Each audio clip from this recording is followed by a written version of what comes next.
Call this meeting of the Housing Authority of the City of Salem to order. Please call the roll. Commissioner Kaiser? Present. Commissioner Anderson? Ditto. Commissioner Knake? Here. Chair McCoy? Here. Commissioner Ossick? Here. Commissioner Hoy? Here. Commissioner Cook? Here. And Vice Chair Lewis. Here. Okay. Have anybody? We have any approval? Oh, Pledge of Allegiance. Whoops. Of the United States of America and to the republic for which it stands, one nation, under God, indivisible, with liberty and justice for all.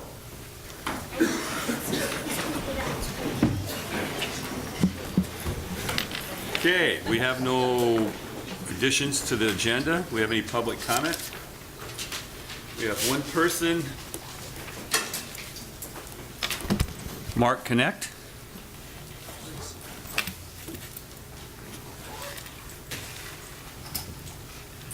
Yes, my name is Mark Kneck, and I live over on 225th Street Northeast, Apartment 110, and I've had the distinct pleasure and honor of serving on the HAC Committee for the Salem Housing Authority, and I work with Andy here, and the housing and the federal government needs to put more money into federal housing. We just cannot build low-income housing fast enough, and then I would like to add to that, we just need more housing altogether, but you know, the population keeps growing, and the such as myself, I'm in my middle 60s now, and so on, and so we will need more housing and so on. And another thing I would like to do, I have some questions. I will come down and talk about urban renewal and what you want to do to State Street later. But anyway, I just support the program that Andy's working on, and I applaud this little boy tonight who is very diligently working for homeless veterans and homeless people in general, and he's to be applauded for that. And I've invited him to come to our Veterans Breakfast up at the Home of the Heroes. We have breakfast on Saturday mornings, and on the first Saturday every month we have our DEV chapter meeting, and then following that we have the Vietnam veterans, and so I will get together with our commandant. I will get the little boy on the agenda, but I applaud him. I saw the story on the news the other night. Thank you, Mark.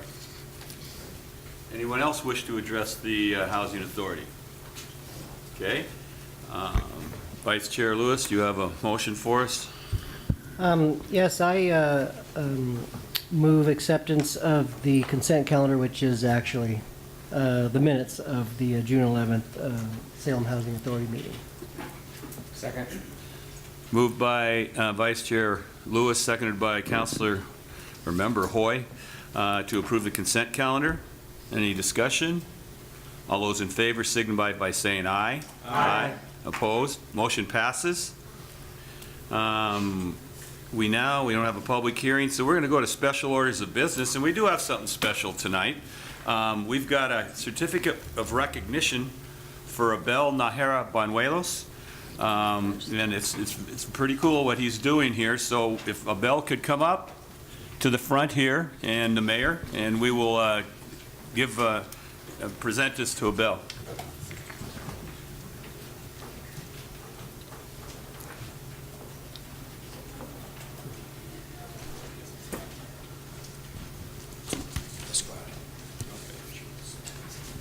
We don't want to get you behind stuff where you can't see. Come on out here. Right here. Okay, this is an acknowledgement of your tremendous commitment to the City of Salem and the Salem Housing Authority as the first individual donor to the Homeless Rental Assistance Program. The City of Salem and the Salem Housing Authority is grateful for your generous donation of $100, which signifies a recognition of those in need in our community and taking action to improving their lives. Dated this 23rd day of July, 2018, Mayor Chuck Bennett and the Housing Authority President Steve McCoy. So this is yours. Okay?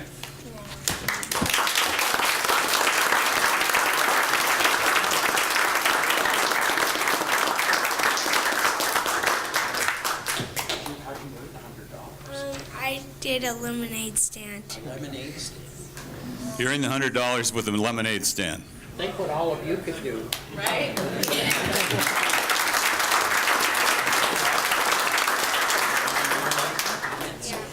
Okay, here we go. Hi, my name is Abel. I'm a 8 years old third grader who wants to make a difference in my community. I believe I could help show others how we can come together. One day I want to become mayor. My biggest goal is to become president. One of my main concerns about homelessness is families being apart. It hurts to see people in need and not enough funding. I want to help with donating $100 today. I would like to build a shelter that could hold 101 beds. This year, I did a lemonade stand event to help me start for funding for my shelter. My mom is one of my biggest supporters, as well as my dad. My mom has taught me the importance of giving back. My mom is the best in the world. I'm looking to raise more money. Things I can do: take out garbage, walk your dog, pick up trash around your yard. I can pick up leaves, I can pick up candle bottles. I'm also gathering water bottles or jugs to hand out to water down so the homeless can have water. There you go. Great job. You gonna give the mayor the check, or you gonna give a check?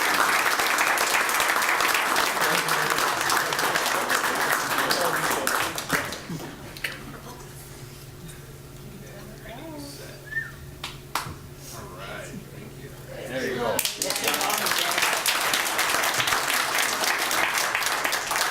I want to just recognize Abel's mom and dad, too. Thank you so much.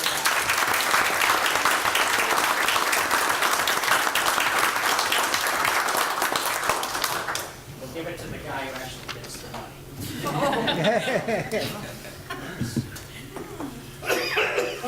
Well, I have to say, in 4 years, that's the most fun I've had at one of these Salem Housing Authority sitting here. Okay, Andy, you got some things on here, the partnership with Salem Health on the information reports? Really quick, yes, sir. I just wanted to go on an overview of the 40, the Fisher Road. It's 35 units, including 6 respite beds, partnerships with SHA, Salem Housing Authority, Salem Hospital Fund Foundation, and the City of Salem. It's for permanent supporting housing, serving homeless clients. Salem Foundation has already put in $270,000. Salem Health and SHA collaboration partnership is in agreement. We still have to have binding agreements forth and the terms, but we are on the path to build this 19,033 60 square foot. We have our contractor. The project will be plus $5 million, and construction is 6 months. So I think the next step would be to make sure that we get the agreements with the other parties and and then I think we're ready to go. Great. Any questions? Member Anderson. Thank you. Andy, this is a terrific thing. I'm a little confused about the numbers. There's $270,000 that Salem Hospital just contributed toward the construction? So in order to, basically, each unit is worth a certain amount of money. And so the hospital paid for $270,000 so they could buy in, if you will, to the units for the right. And then what we did is we pulled back a commiserate amount of money from the state. Okay. And I guess then my question is, it looks like they are also paying us lease payments, 8 payments of $22,000? That's operations. Okay. They're operations. Okay, so that's totally separate from the 270? Yeah, Because right. I multiplied those and they didn't Yeah. come any close to 270. So, That's right. So that's good. We've got both construction and then they're helping us operate it. Right. Okay, thank you. This You're is a welcome. good partnership. You're welcome. Okay, anything else? Seeing none, call this meeting the Housing Authority of the City of Salem adjourned. Oh, now what did I do? Oh, I'm sorry. Okay. Kelly. On gavel, reopening this hearing.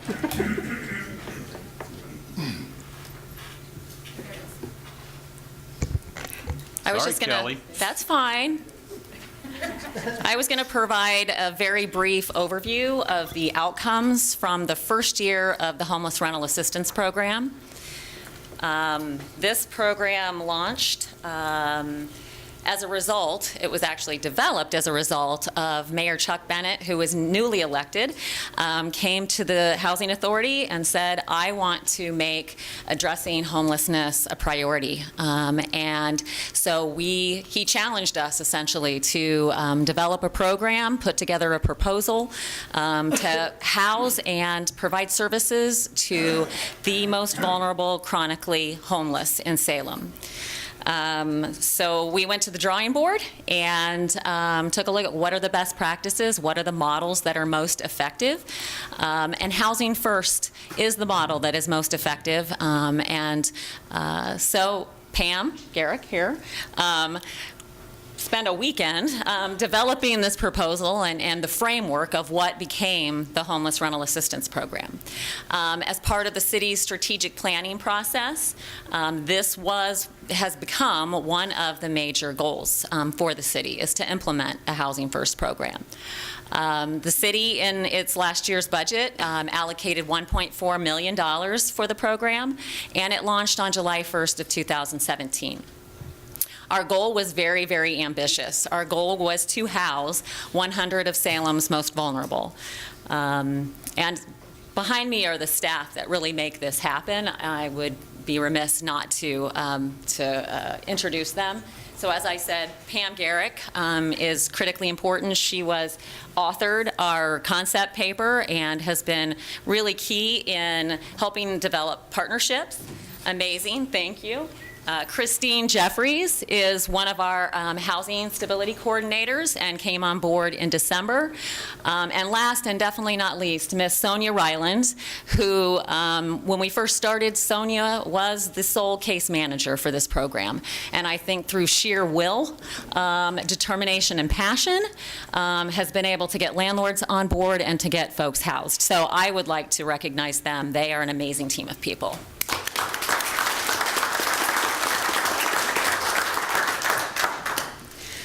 So as I said, the first year, our goal was to house 100 individuals. Very ambitious. I am pleased to say that we enrolled over 120. So we had 121 fully enrolled in the program. Those folks are receiving full intensive case management services, as well as have some access to basic needs support. we had 71 clients that were housed. We were able to house 71 people during our first program year. And of those, 69 are retained in the program. So that's a 97% retention rate. Our goal was 80%, and 80% is the industry standard. So we're currently at 97%, and we're also thrilled with that. A breakdown of gender for those that are housed, and I think it dispels some myths or misconceptions about who are the chronically most vulnerable homeless on the streets, is about half are women and half are men that are currently housed. So we also have a pending placement group of folks that I think definitely are the most challenging, and so a lot of more recent criminal charges that make working with private landlords quite challenging. But we are working on solutions to how to address that. So the Housing Authority, when we kicked this program off, we recognized that we would be housing these clients in our own properties. We do not have a significant number of one-bedrooms in our portfolio. And this population, typically it's an individual, a one-person household, so you're placing people in one-bedrooms. So we were reliant on a scattered site model. And that meant working with private landlords to be willing to house our clients. That took some time to get some traction. We had to do a lot of outreach. We went before the Salem Rental Association a number of times. We've been able to build some amazing relationships with some of their membership, and they have become ambassadors for us to help explain and allay some of the concerns that landlords have of housing this population.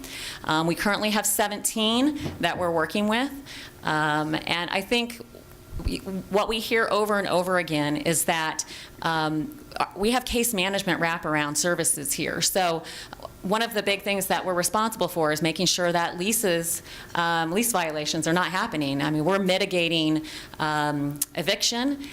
We are doing mediation, tenant-to-tenant and landlord-to-tenant mediation. And we're wrapping these clients around social services around each client. So there's someone to call for these landlords, whereas other tenants, they do not have those level of supports. However, there is a lack of affordable one-bedroom units, and so we recognize that we can't be solely reliant on this model. Andy talked about 4107, and really that this program and the realities of the market are what were the precipitated us looking for additional models, additional properties to house our clients in, and so we are diversifying our housing options. This is a picture of 4107 Fisher Road. It was a unique opportunity in that it is 80% complete, and currently it's configured with 17 units. It has a community kitchen and dining hall, as well as staff offices and an exam room. And so we have been able to, working with our architect, to draw up 35 units of single-room occupancy in this facility, and as Andy said, 6 of which are going to be dedicated to medical respite and our partnership with Salem Health. So it's 80% complete, which is amazing. It's very exciting. We hope to have begin to lease up in January of next year, and we have a number of clients that are in the queue that most likely would not be houseable, at least by private landlords criteria, that will be placed here. We will also have case management on site, security on site, and the hospital will have staff on site as well. What I think is amazing is that the initial investment from the City of Salem of $1.4 million, we've been able to leverage that and turn it into much, much more for the community.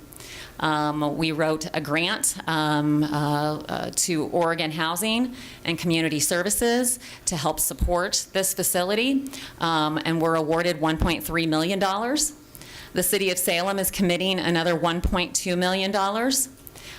Salem Housing Authority is part of this program to ensure long-term stability and housing for these clients. It's a 12-month program with city rental assistance funding. When they graduate, they will be given a housing choice voucher through the Salem Housing Authority to ensure that they have long-term stable housing.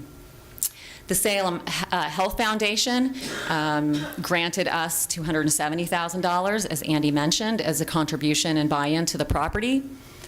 Meyer Memorial Foundation has committed $150,000. It's a 2-year grant for one case manager. We have community partners throughout that help support the program through in-kind, technical assistance, and other. And then Salem Health Foundation gave $50,000 for peer supports, which is one of the best practices to have formerly homeless individuals be a peer support or a mentor to newly housed and still unhoused homeless clients. This equates to about $4 million. We also have another $1.2 million in the pipeline. So we anticipate being awarded and being able to bring in additional $5.2 million after the city's initial $1.4 million investment. Our next steps. So the city has challenged us to house 100 individuals again this year. We're ambitious, and so we took that challenge on. Again, our 80% is the goal for retaining in housing. And when you take a look nationally, it is quite challenging. A lot of times you're having clients that are getting evicted a number of times, but you just keep trying. And so when someone is evicted, if they take a step backwards, they're back on our list, pending placement, and we work with them again. We continue to look for ways to diversify our funding, and one of which is the sponsorship program that Abel was our first individual donor to that program, right? Yay! And I hope that he sets a standard that others will follow. There's a lot of opportunity for the community to come together to partner and support a program that has proven to be successful using a model that's evidence-based and proven to be successful nationally. So I hope that that folks take the opportunity to get involved, support the program. People can give online. If you go to Salem Housing Authority's website, you can donate online. I also have sponsorship menus. Abel is at the supporter level, which is our introductory first level of support, and our top level is a warrior level, and he said that he's going to do everything he can because he wants to be a warrior. So I challenge businesses and civic groups and other individuals to join with Abel and be a warrior to help us fight to end homelessness. Councilor, or Member Hoy. Thank you. Am I correct in understanding that you're still looking for more landlords? We are, absolutely. And I think I heard you say that, just in terms of giving a pitch to landlords, when they rent to people in our program, they're not just getting a renter, they're getting a whole host of wraparound services and a support team that comes with that renter, right? To sort of Exactly. mitigate any risks. Exactly. So I hope that landlords that may be paying attention to this is a really good deal. We are mitigating a lot of your risk as the housing authority, and so you're not just getting a person who might be more of a challenge in terms of being your typical renter, but you're getting a whole host of services to wrap around that person when you get involved with this program. Plus, there's a whole lot of just community reward to go with it. So. Thank you, well said. Thank you. Member Nanke. Thank you. Excellent report. Thank you much. It showed 121 people were enrolled in the program, Yes. and that 71 were actually housed, which leaves us 50. Are they just in process, or is it because of a lack of that single room apartment type element? So they are fully enrolled in receiving case management, and pending placement is we're struggling to find a unit or a landlord that they meet the criteria. So a lack of affordable units absolutely is one of our barriers, and then their criminal history tends to eliminate them from consideration. We do work with landlords, and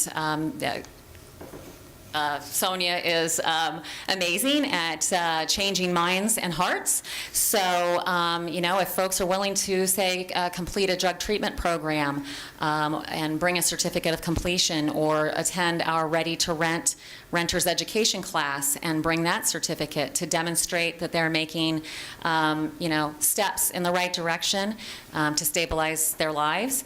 And it's, but there are hurdles that if you have a recent drug charge, that sometimes it's very difficult to get over. Thanks. And those are folks that will be in our 4107 Fisher property. Right. Excellent, thanks. Anyone else? Well, I want to, I was fortunate enough when the mayor first took office, I was wandering through the office on a Friday morning, he said, hey, I want you to come in here and listen to this presentation, and it was Kelly and Pam and Sonia in there, and the mayor had said, hey, I want to do something about this. We've got experts in town, in the organization here. You tell me what you do to fix this. And they came in with basically this program and this presentation to them. And so I've been involved since day one, but I'm so impressed with the passion these women brought to the table. It's inspiring, and so thanks. You did a great job. Thank you. And thank you to City Council and the City Manager for your support. We could not do this without you. We really appreciate it. And those that we're serving in housing appreciate it as well. So thank you. Yeah, thank you very much. Okay, is there anything else I'm not aware of before I close this meeting? Well, we have Mark here waving his hand.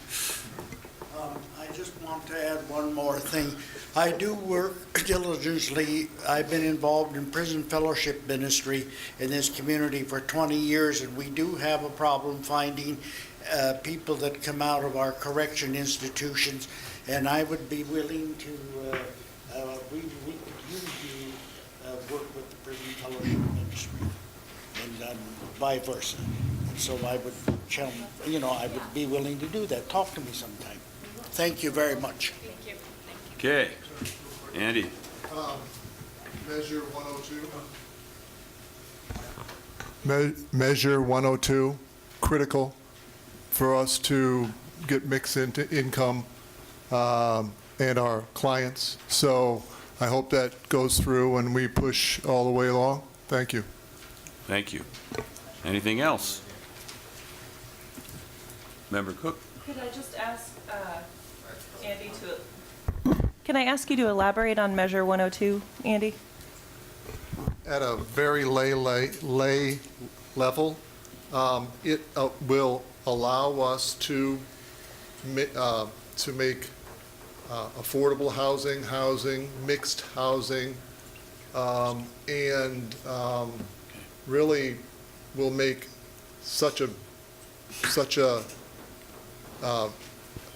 strong program for the city here, and which we are trying to put together, but we need to have some better tools, and that's what we're hoping for on that amendment, Measure 102.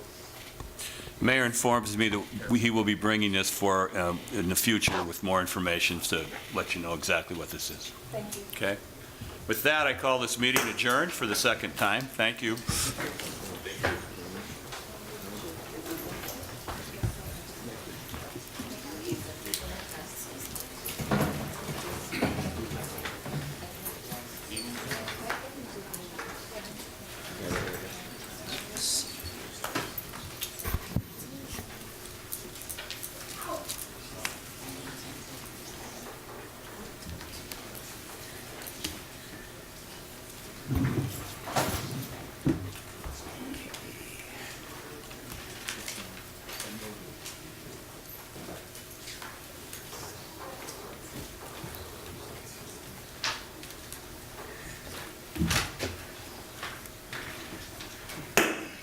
I'm going to call this meeting of the City of Salem Urban Renewal Agency for July 23rd to order. If the recorder would please call the roll. Board Member Kaiser. Present. Board Member Anderson. Here. Board Member Nanki. Here. Board Member McCoy. Present. Board Member Ossick. Here. Board Member Hoy. Here. Board Member Cook. Here. Board Member Lewis. Here. And Chair Bennett. Here. Commissioner McCoy, do you have any additions or deletions? No. Okay. Do you have any reports, boards, commissions? None of that? Okay. Public comment? Well, Mark, you're up again. Yes, I don't know. My name's Mark Kneck, and I live at 225th Street Northeast, Apartment 110.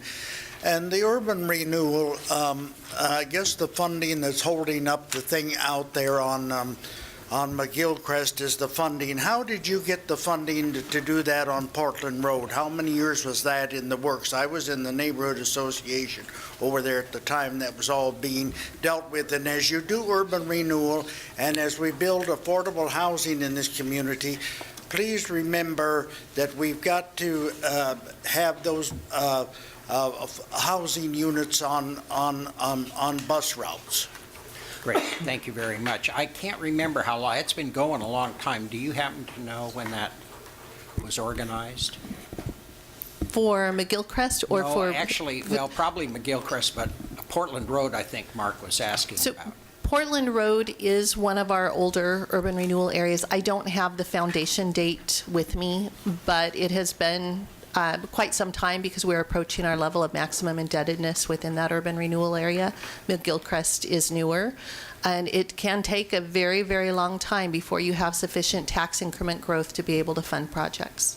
And also Chuck was on the city council at that time, and I was one of the driving forces behind that to get those 3 blocks handicap accessible from the West End.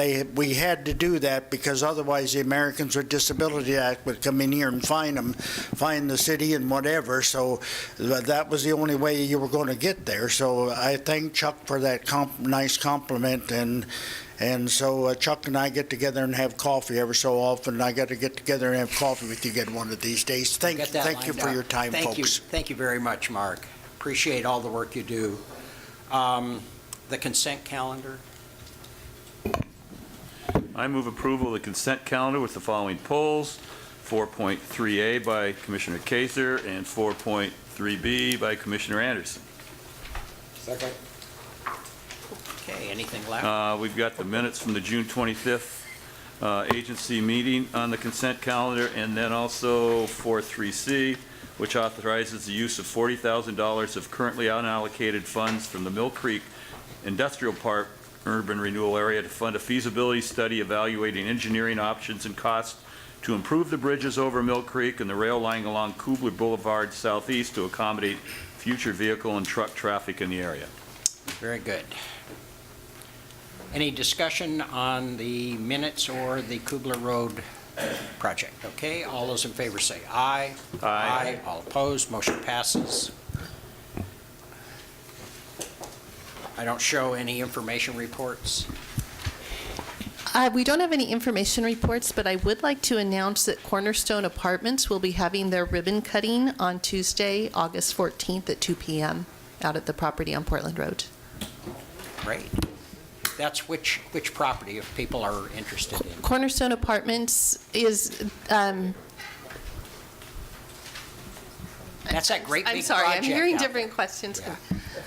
So which property is this? Yes. So it is right on Portland Road in the vicinity of the Career Technical Education Center. I don't have the site address with me right now. It's that very large apartment complex. It's the most recent one we did on Yes. Portland Road. It's quite large. Very good. Well, if anyone Yes. wants to come to a Yes, but I ribbon don't cut- think that there's a address sign or monument sign up yet. Very good.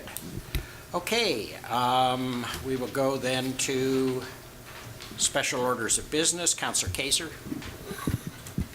Thank you. I move the staff recommendation. Second by Nanki. Thanks. So I don't actually have a whole lot to speak towards this motion, but I sit on the police facility subcommittee, along with Councilor McCoy, Councilor Osick, the mayor, and then myself. And we have been in a lot of conversations with the project team on this and basically what we can do.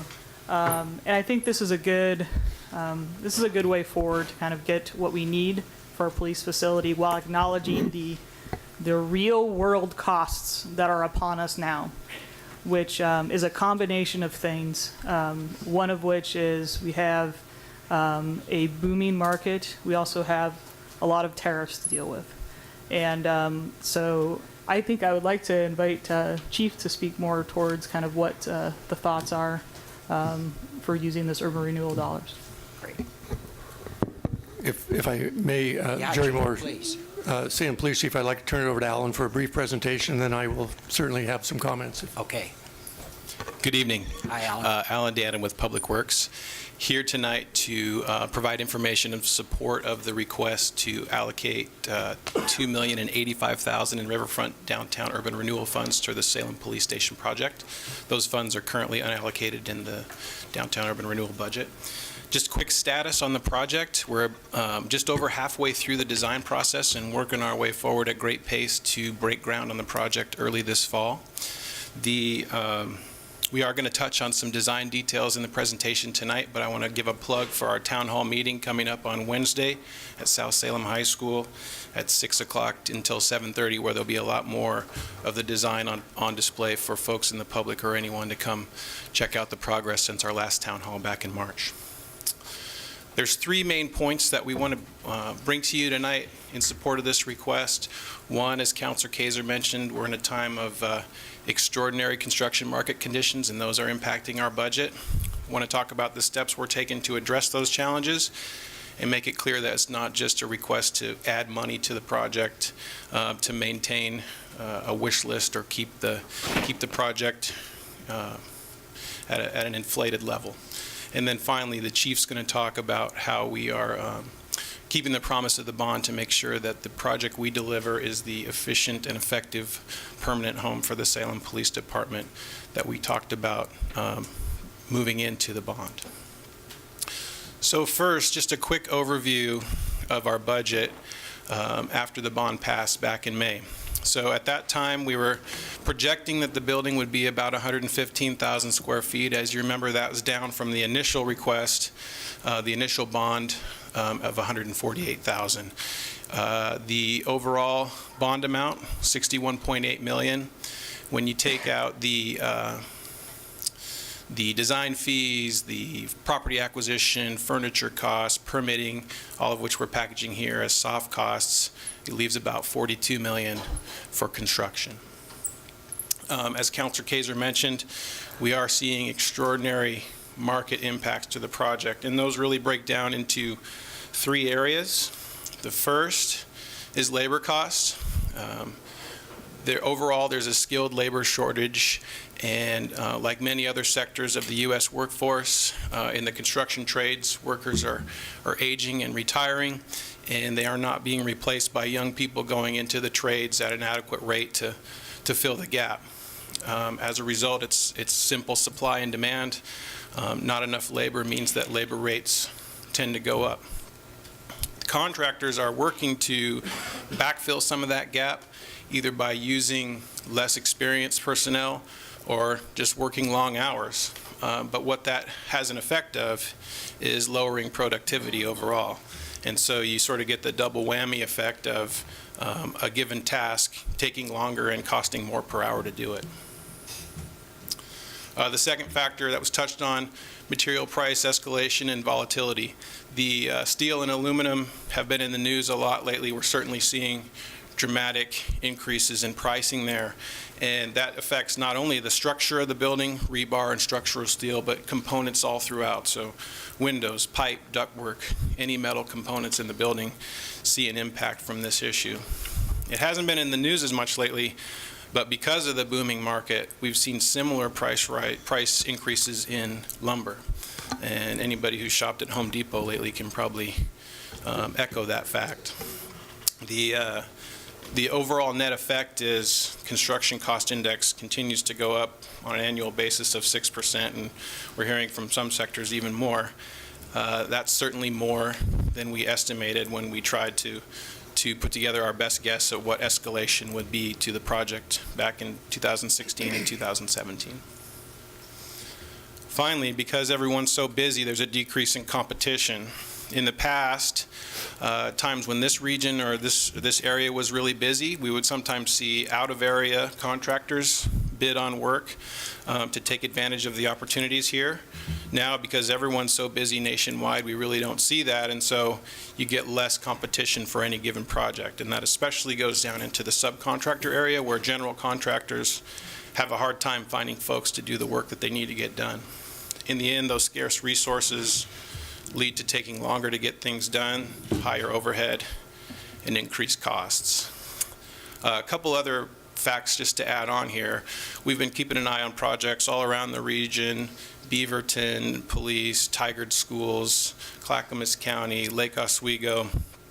All of them have seen similar price and impacts to the ones we're describing here tonight.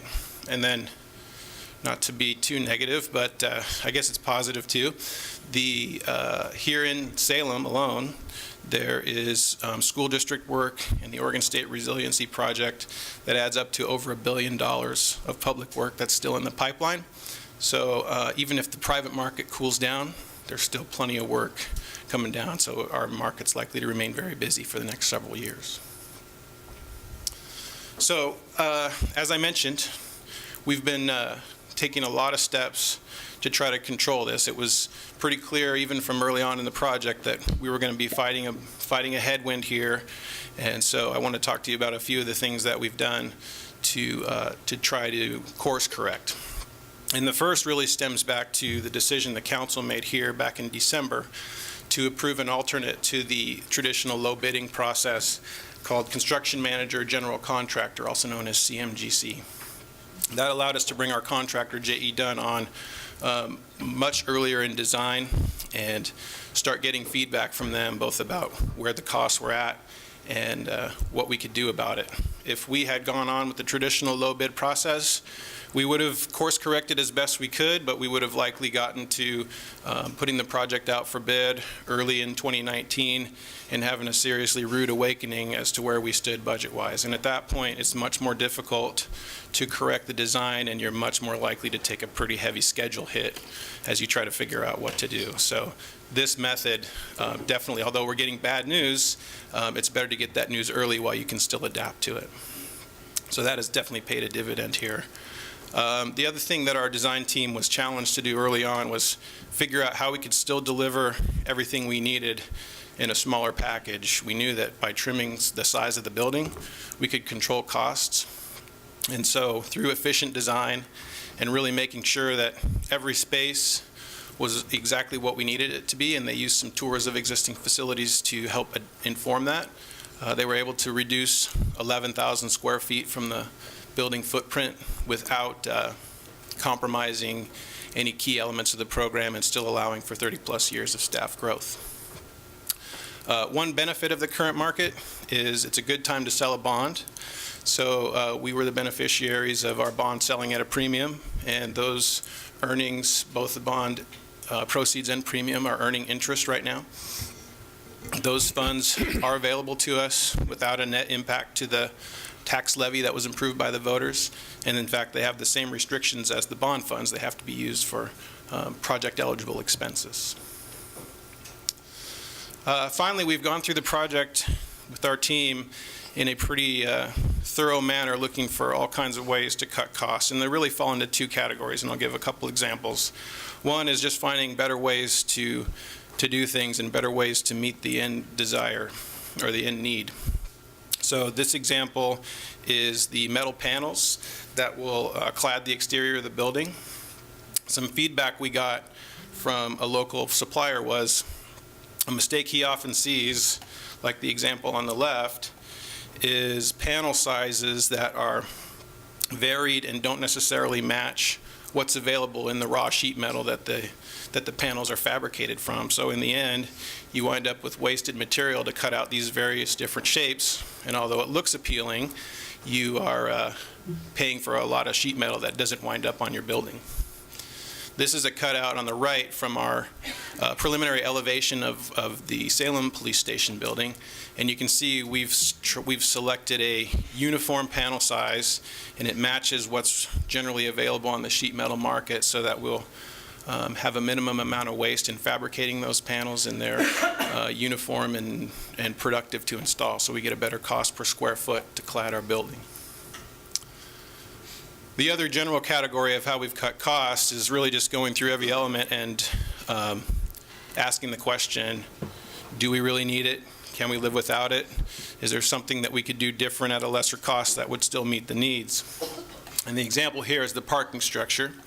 So the light gray area on the left was the originally proposed size of the parking structure, and it's a cut that hurts, but on the right showing a reduced size, about 30 spaces reduced from the size of the parking deck to help cut costs. And the reason why we made this choice, even though it was a tough one and we know parking is going to be tight on the facility from the beginning, is it's certainly much easier to restore the sacrificed area either later in the project if we realize savings, or sometime further down the line, than it would be to take an equivalent cut out of the building and try to build it back later. I think the last thing I want to say about cost cutting is we're really to the point where any more reductions, significant reductions, will mean we have to look at taking out critical elements of the program, significantly reducing the ability for staff growth, or looking at changes in quality that would essentially be not cost effective in the long term for operations and maintenance. So our budget as it stands, with all those measures in place, including the urban renewal funds, which I'll show in a minute, our building now at 104,000 square feet. Initial construction budget was $42 million. Initial estimate from the contractor, after we worked through some details with them, about $57.5 million. So a sizable gap. We've been able to confirm with our team about $7 million in reductions, the examples of which a couple examples I gave. Still working through about $700,000 in additional reductions to make sure they're feasible, but counting on those at this point. I mentioned the premium and the interest available to us. Just an aside, where we put some additional money aside, we're seeing similar impacts in the furniture budget because of the same factors that I just mentioned. So we bolstered that a little bit. There's some increased insurance costs that got added there. We were able to identify some public works funds and stormwater and wastewater to contribute to the utility elements of this project. And then the proposed $2,085,000 in riverfront downtown funds. So if you take all that, the additions and the subtractions on each side, we can balance our budget, and all keeping the soft costs at about the same ratio as the initial bond. So just to talk for a minute about the proposed package of urban renewal funding. It's really for the public elements of the project that are consistent with the downtown urban renewal plan, and we presented this concept to the Downtown Advisory Board back in May, and they recommended its approval. So there's 4 pieces of the package. The primary one is the community room and the areas that support it. That's been an element of this project and a part of the vision from the beginning, and it's key to the department's strategy for engaging with the public. I think the chief will talk about that here in a minute. The restrooms, the public restrooms around that facility, the public plaza outside that facility, all give the police more tools to effectively engage the public while providing a public amenity for the north downtown area that we hope will spur additional activity out there. And then the public art that's required for the project fits in with all that as well, and would be an enhancement to the neighborhood. So with that, I want to turn it over to the chief to just talk about how we're implementing, keeping the promises that we made with the bond package. Thank you, Mayor and Council. I really appreciate you considering this request this evening. I think it's really important for us. Obviously, as Alan has mentioned, I will tell you the team has worked diligently to try and keep costs under control. Alan talked a lot about some of the cuts we've already made. I will tell you I don't know how to build a building. I don't know anything about it, but I certainly have a dog in the fight because it was my face when this bond went out that made some promises to this community that I would very much like to keep. Brief history, you know, we got the mayor put a task force together to look at this initially. We asked a architect who would build many police facilities around the country and had expertise about size and shapes and that. And he came back with $148,000, as Alan mentioned. We narrowly lost a bond measure for $82 million. I'm very appreciative that council went right back out with another measure for the 61.8 at a reduced size of 115,000 square feet, and that of course passed. All of you in this room worked hard on that bond measure just as I did, and as Ellen mentioned, we made some promises to this community of what we wanted our police facility to look like. Some of that included, we didn't want to look like a fortress. We wanted it to be a welcoming building that our community felt safe coming to. Alan talked about the community room and the plaza, which we felt were very important, especially in today's world. We've worked hard to develop a great relationship with our community, and I think that's one way to keep that moving forward and fostering some relationships that we work so hard to keep. I was concerned about sufficient capacity, not only for the future, but for our current officers.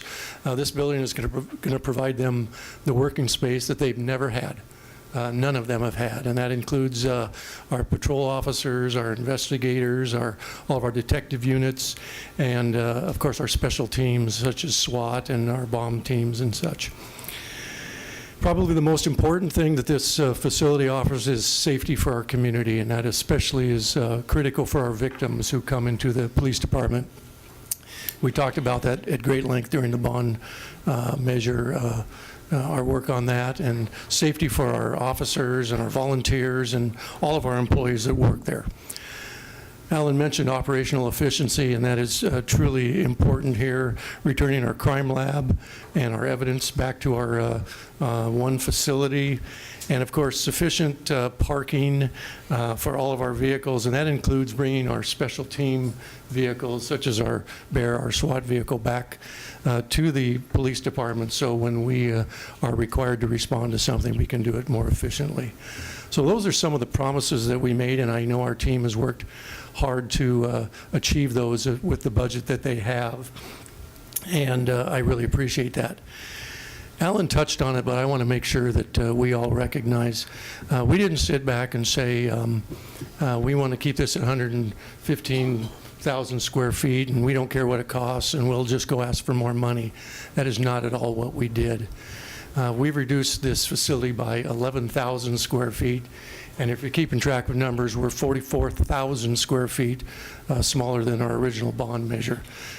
Some of those cuts are painful, I will tell you. He talked about us trying to keep all the promises and the efficiencies of the building, and I think our design team has done a great job with that, but we still have work to go. I talked to you at great length about the parking facility and the parking deck. We've cut about a third of that off, and I will tell you, I think that's a critical cut that we've made. But as Alan said, we've also gone through and made other cuts that are design, lower cost alternatives to building materials, internal amenities, if you will, and things such as what the outside of the facility will look like from the public's view as well. So I want to make sure that you understand we've cut this building a great deal to try and maintain costs and aren't just coming here asking you for more money, which is quite frankly the last thing that I wanted to see us do. So I appreciate you considering this request. I appreciate the Urban Renewal Board and all of you that are considering it. And I want to make sure that you understand I really believe this is an investment not only in the future but in the present time, as it is going to be a very positive addition for our current police force. So thank you for considering this. I will tell you, as I said before, we got one chance to get this right, and I really believe that.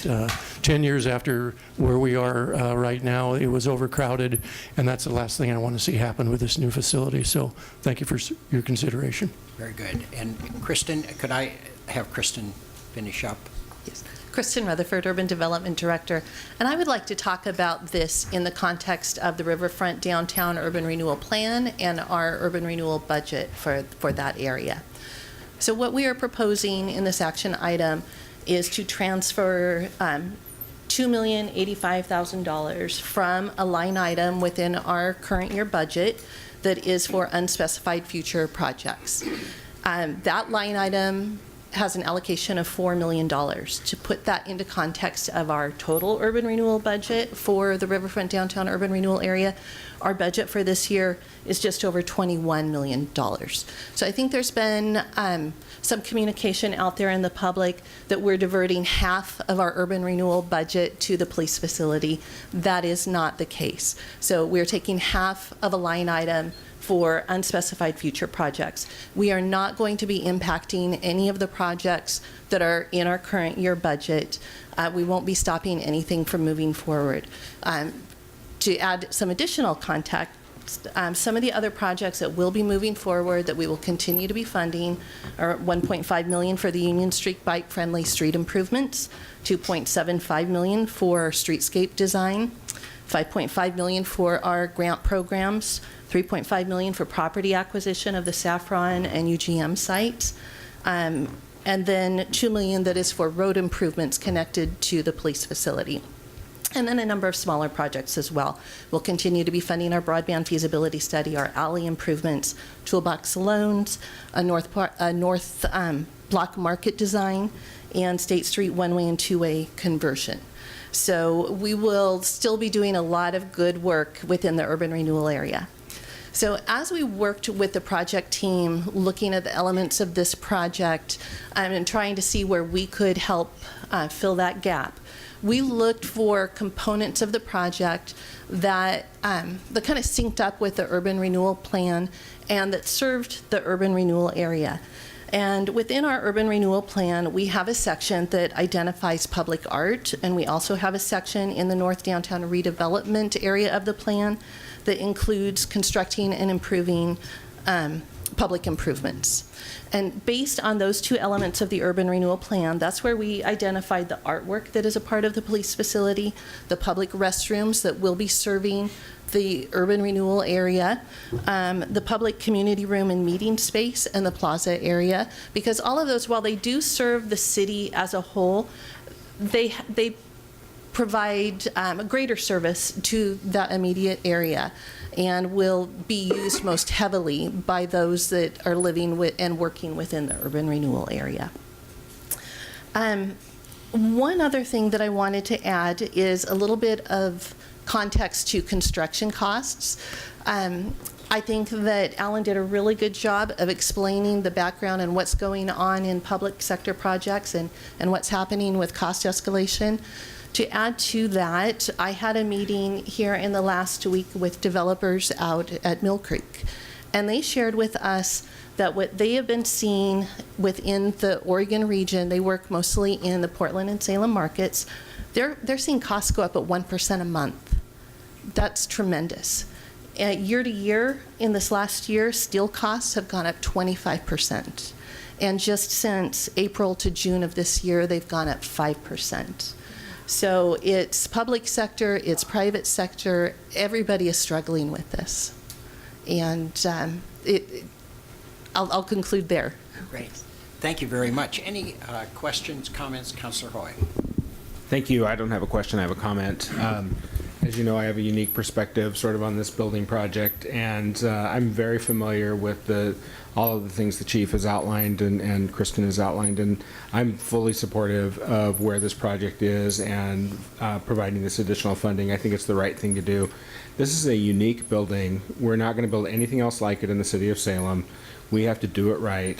I've seen suggestions to cut the parking structure, that people can park elsewhere. That's not the case with this facility.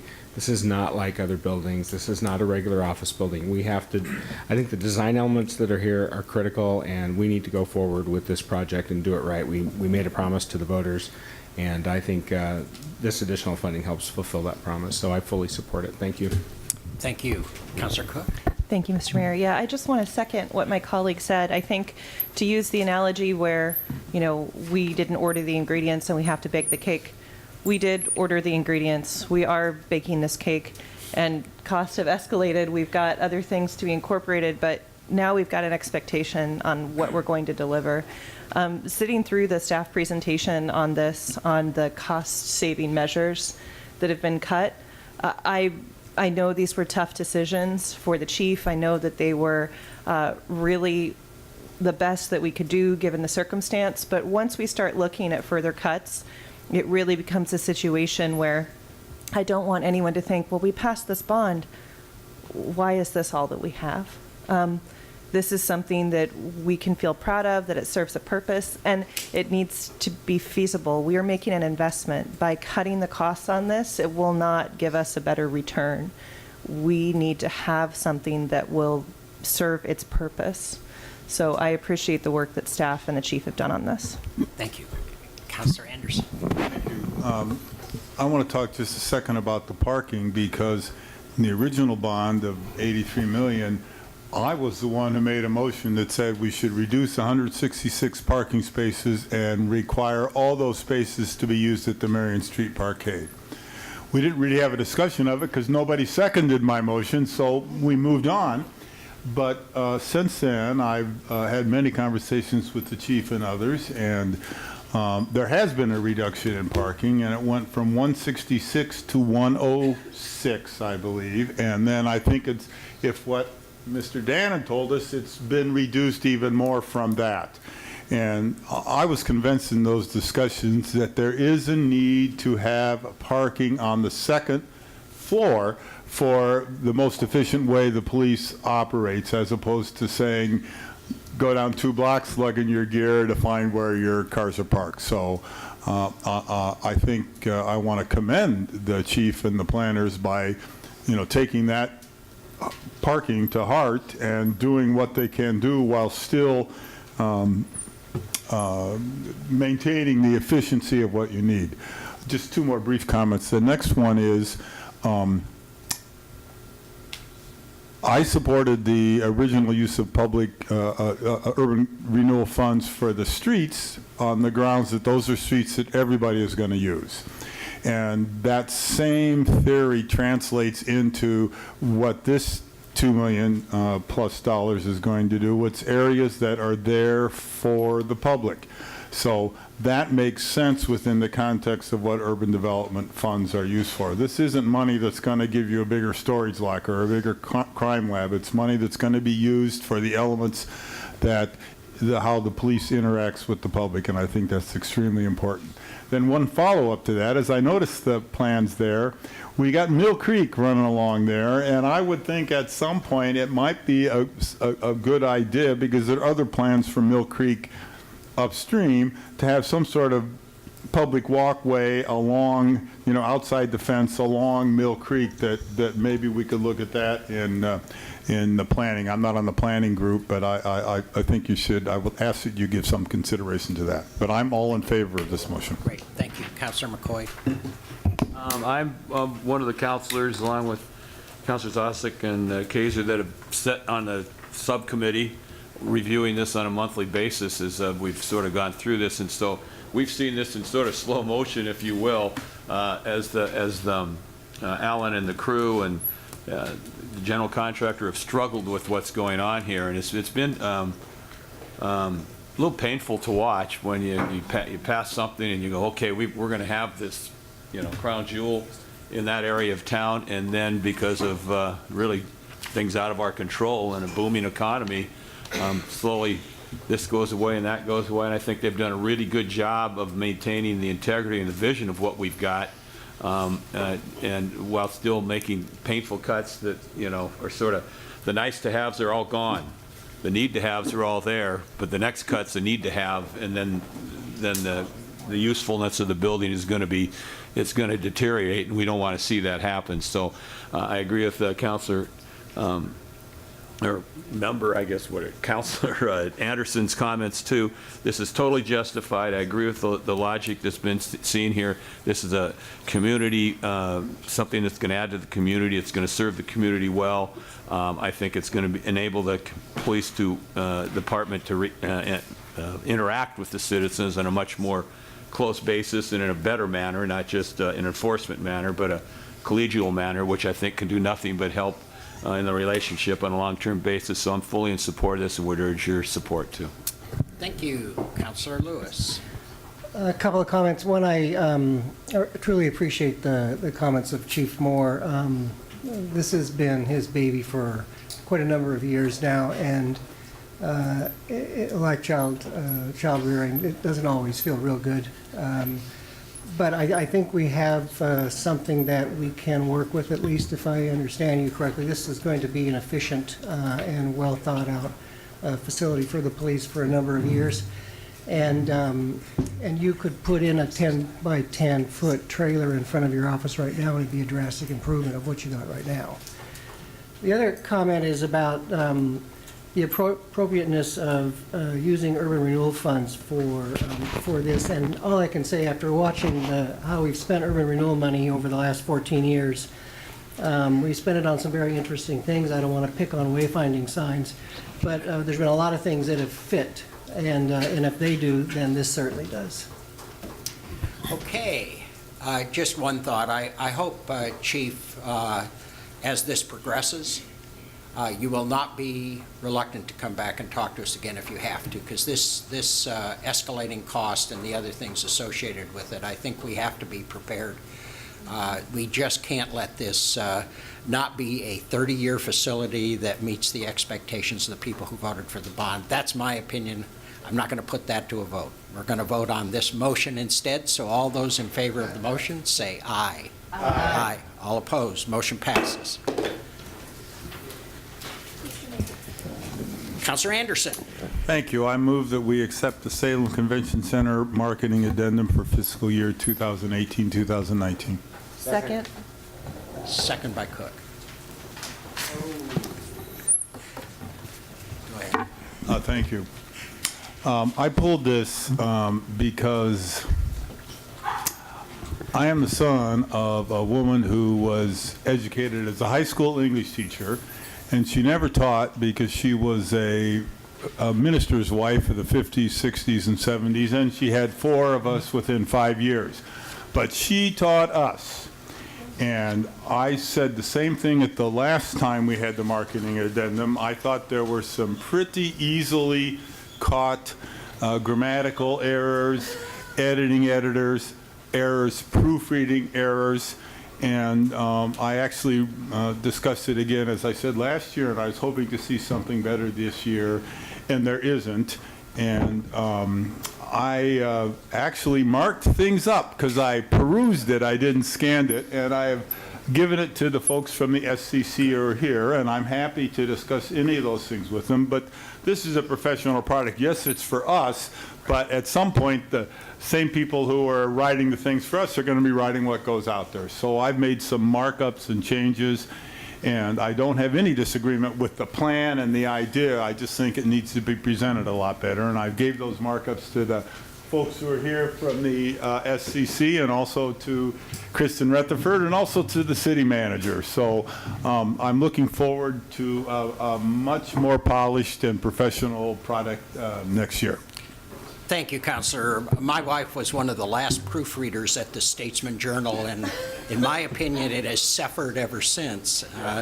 And we talk about proofreading on a regular basis. I really appreciated you doing that. I think it's one of the lost requirements of professionals is to proofread their material, and we're all at times guilty. So it happens, and I think it's really good to call it out. Thank you very much. All those in favor of the motion say aye. Aye. Aye. All opposed, motion passes. Okay, Councilor McCoy. Who? Can we request a 5-minute recess? We could be done here in just a second, then we could break. Okay. Would that be okay? Perfect. Okay, thank you. I understand. We'll move right along. Councilor Nanke. Nope. We've got a feasibility study for, oh, we already passed that. Oh, we're done. We'll take a 5-minute recess. All right. Sorry. This meeting of the Salem City Council for July 23rd to order. If the recorder would please call the roll. Counselor Kaiser? Present. Counselor Anderson? Counselor Nanki? Yo. Counselor McCoy? Okay. Yo! Counselor Osick? What the heck? I think I heard my name. Hello. Counselor Osick? Counselor Hoy? Here. Counselor Cook? Here. Counselor Lewis and Mayor Bennett? Here. Well, I'm here, I don't know. Okay, I want to assure you I'm going to stop squeaking my pen now that you're all done talking. Okay? But if you start talking again, I'll start squeaking again. No, I'm just kidding. No. So I don't know what that's all about. It's just one of those nervous tics. My wife tells me about them when I get home after these meetings. Is quit doing that. I got other ones. I'll click them too. Yeah, I'll click it. Yeah. These mics are really, really sensitive, except when we're talking. Okay, Councilor McCoy, do you have additions? I move approval of the additions to the agenda. Is that it? And we have item 6D here that's at your desk. It's Planning Administrator's amended decision. It's a what? Planning Administrator's amended decision on an urban growth. Devin. Yeah, on 6719 Devon. Okay. Well, that helps me understand it better. Well, Mr. Mayor, if you read it, you would know. I didn't have a chance. It was a late arrival here. Okay. All those in favor of the addition say aye. Aye. All opposed? Council, any councilors have a comment besides these personal things? Councilor Anderson. Mr. Mayor, I'm sorry I picked on you. Councilor Anderson. Thank you. I have two, actually. The first one is we had another successful Salem Art Fair this weekend. It happens to be something that is for all of Salem and the Salem surrounding area. It was well attended, but it also happens to be in my ward. So I think it was put together very well, and I was there 2 out of the days, and it was a very enjoyable experience. Great. Second thing I have to say is not as positive, and everyone who has been here for the last 3 years knows that I report on pedestrian and bicycle deaths, and sadly we've got another bicycle death to report and a critical injury to a pedestrian. First one was a woman whose name, I'm not sure how to pronounce her first name. I would say Tang, or might Tangi, I'm not sure, and I apologize. Lynn Otterson, who was a 53 years old. She was riding her bike westbound on the sidewalk near the park on the north side of State Street. This is Gear Park, out there toward the freeway. She entered the intersection. The driver who struck her was eastbound on State Street, turning left onto Gear. In other words, turned left right into her as she was in the place where she should have been crossing with the light. So she was struck and killed then. And that's another tragedy that we do not need in the city. And I say this every time. Once or twice it's an accident. After we see so many, it's some sort of systemic pattern, and we really need to take some steps about this. And I think that the bike paths are one, and the street stop signs there and the speed humps there, that will be helpful there. But people ride throughout the entire city. So I'm sorry for her death and for her family. Then also we had kind of a repeat of the incident we had several months ago where a teenage girl was crossing Commercial Street down toward Kubler, and one car in the multiple lane stopped to let her go, but the other cars coming by didn't see her, and she was killed. This person was critically injured, and he was hit on Front Street, crossing the 3 lanes between the intersections. 2-lane stops. The third didn't because he couldn't be seen, and he walked into the path of the car. And these kind of accidents, you know, there wasn't anything that the woman on the bike could have done. She was where she should have been, crossing when she should have been. But it's really crucial that pedestrians don't necessarily listen to cars when they say, come on, especially in a multiple lane situation. So that's an education that needs to go to the pedestrians. I see it on a fairly regular basis when I'm at my bicycle and I'm trying to get into some busy street and a car will stop kind of to wave me on, and I usually say no and smile but wave them on because I want to be safe because I don't know what's coming on the other side. So I'm sorry to have to report both these, and I hope I don't have to talk about this in the very near future. Really, thank you. Councilor Cook?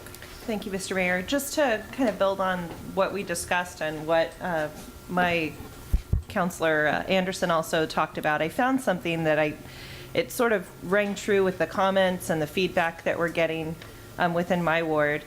There's this idea, it's a visual, and I'll just kind of read what's on each point. This idea of, you know, no more housing until we fix traffic. And no more buses because I see they're always empty and slow.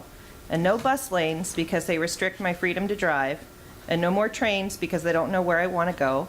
And no more bike lanes because nobody uses them and only reckless young people that scare drivers use them. And then no more traffic calming because why do we want traffic to be even slower? And then no new taxes to improve roads because I paid taxes my whole life and where did the money go?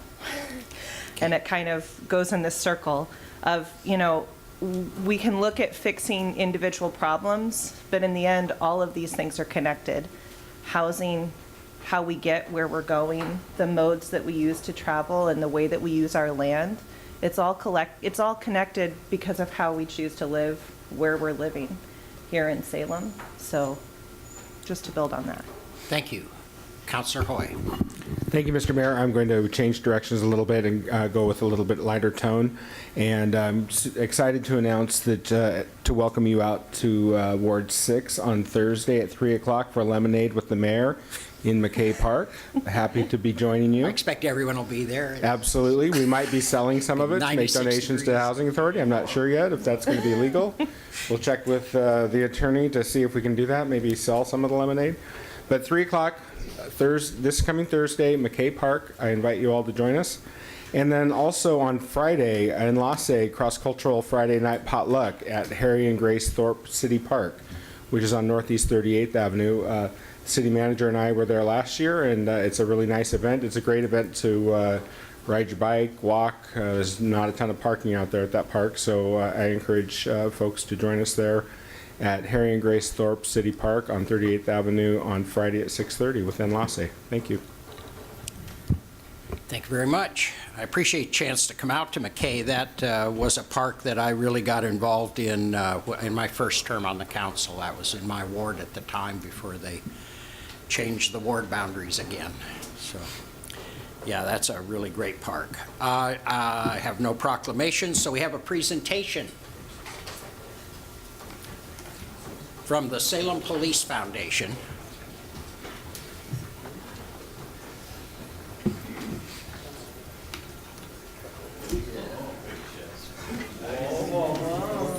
Not large.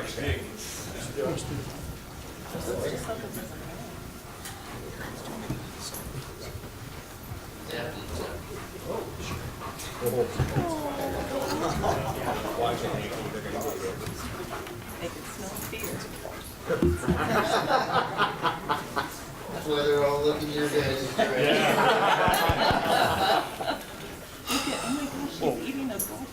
We on? Okay. So I'm Dan Weller, president of the Salem Police Foundation. Those of you that don't know what the Salem Police Foundation is, we exist as a nonprofit to support the Salem Police Department and their officers with their needs. So it's really cool to be here tonight. We have a large check, and before I talk about what this is for, I really need to thank the community. You know, the foundation only exists because of everybody in the community that donates and supports causes for the department. So hats off to all the businesses and citizens and everybody that make things like what I'm about to tell you possible. So let's start with the mobile command vehicle. So a couple of years ago, we started talking about how the department doesn't have a mobile command vehicle. So between the department and the foundation, we took on a 2 to 3 year plan on fundraising matching funds from the foundation along with a grant we applied for, and that was $100,000. So again, the citizens in Salem came through, and via the foundation, $100,000 is in this check for the mobile command vehicle. So last fall, I believe it was around November, there was one canine that was having a planned retirement, right? Duke? No, actually 3.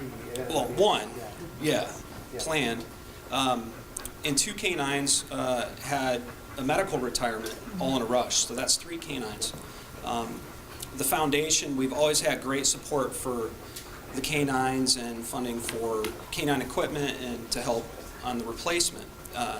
As most of you know, a replacement canine is very expensive. So last fall, when there was 3 canines down, we kind of rose the flag and asked for help via the foundation for funding because it was unplanned in the city budget. So again, Salem citizens came through and donated $75,000 in a very short time period to help get these guys right here. And we have, go ahead, call them out, Gil. So Nico, Kevin, and Aries. Aries is from Slovakia, Kevin is from Germany, and Nico's from Holland. Oh, yeah. So it's actually rabies. On behalf of the Salem Police Foundation and all of us here, we'd like to present a very large check to the Salem Police Department for $175,000.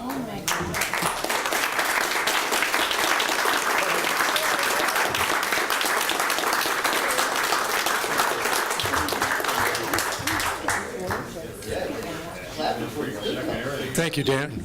Just very briefly, this was Plan B if we didn't get that urban renewal money. I kid you not. I just want to thank, I think Dan said it really well, to have a group of citizens that come together as a foundation and support us, and in turn invite the community to do that. That means a great deal to us. So thank you, Dan, and ladies, this is a really big deal for us. As Dan said, these dogs are very expensive, but I will tell you they are worth their weight in gold, and they are, and as you can see, they're beautiful dogs as well. So Foundation, thank you so much, and Mayor, thank you for allowing us this presentation today.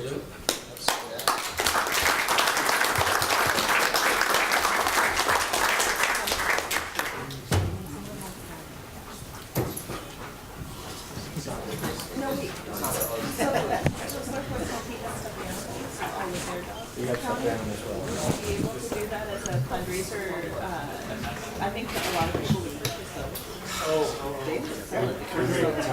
We're actually doing personalized stickers, yeah. Now Personalized stickers. I don't know, the phone is scary. I mean, I'm not going to commit any times, but it's kind of scary. I mean, it's a little bit freaky. It's actually really nice, so that's Rather than trying to chew on It's just like, it's pretty crazy.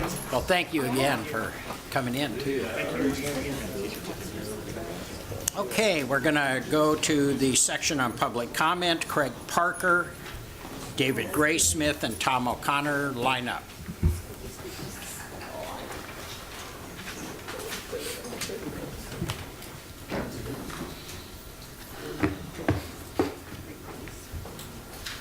Mr. Parker.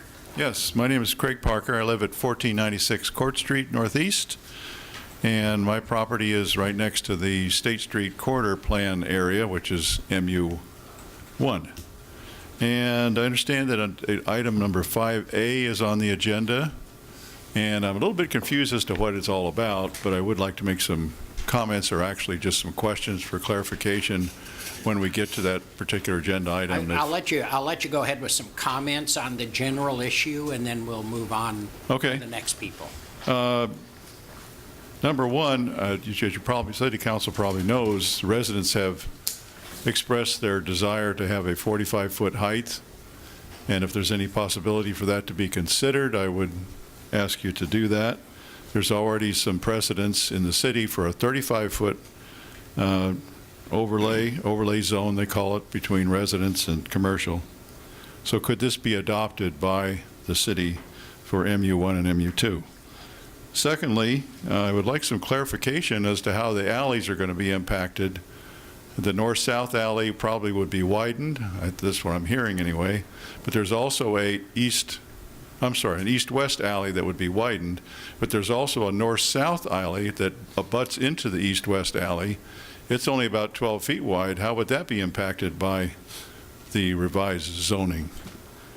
And thirdly, just have a question or concern about variances on the building height. How would a developer request a variance? Would that be allowed? Would it be allowed to have public comment on the variance?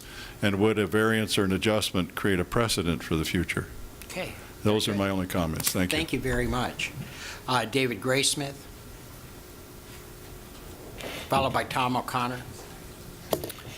Okay, am I on? Yes, you are. My name is David Graysmith. I live at 1998 Court Street, which is 2 lots out to the east of the historic district, just across Mill Creek. And so I see myself as speaking for everybody else in Salem who's not part of the historic district. The notion being, how is the sunlight falling, the shadows falling on my property different from the property of people in the historic district? And I've wrestled with what kind of a word to use to describe that. And it's an ugly word I come up with, at least for most Americans. It's unfair. It seems like we all are entitled to that kind of mitigation of the things that fall upon us from 5-story buildings being nearby. And all the residential districts around the town would be, over time, would be subject to these multiple use zones, I imagine.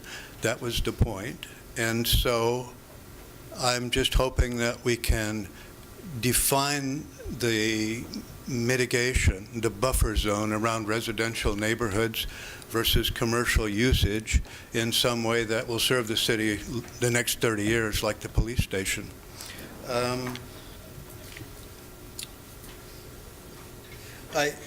I decided to speak because I'd spoken somewhat to this point before and realized that there hadn't been a real answer to that question from the city or the council. The voting just treated the historic district as the issue, and really the issue is larger than that. And so I guess I'll leave you with this question. What is the justification for treating other residential neighborhoods differently and in a less fair way? Thank you very much. Tom O'Connor, followed by Jim Bauer, and then Jim Gardner. Mr. Mayor, councillors, Tom O'Connor, 1420 Court Street, Northeast in Salem. I wanted to speak. I've put 2 letters before you, signed by over 60 residents all along the north side of the State Street project. So that's kind of who I'm speaking to. Just wanted to thank you tonight for bringing this back up again. We all know from implementation, I'm a scientist, I work in the field of implementation science, and we know in businesses, healthcare, education, that the success rate of implementation projects is in the low 20%, except when you do certain things, you can get it up to 90% success rates. So just as with the police, there are going to be more things that we're going to be needing to do with this project. We're in favor along the boundary, all the way along NU1 and NU2 of that 45-foot thing. So thank you for bringing this up again tonight. And we want to let you know that we're ready to keep working with you going forward, because we don't think this is finished yet. There are going to be things that we still need to work with. So whether it's with you as the council or with the people in the city planning this, we want to keep working on this. Thank you. Thank you very much, Mr. O'Connor. Jim Bauer, Oh, wait. Mr. Mayor. Oh, I'm sorry, I apologize. Thanks for coming down, Mr. O'Connor. One question, are you suggesting the 45-foot limit throughout both of the zones on both sides of State Street? No, not on both sides. We were just suggesting it on one side. So on the side that abuts the historic? Yeah. But all the way to Well, all the 25? way, that's the fairness question. So we have people who sign our letter and we're from all that district, so we have to be speaking in those terms. Okay. Okay. Jim Bauer.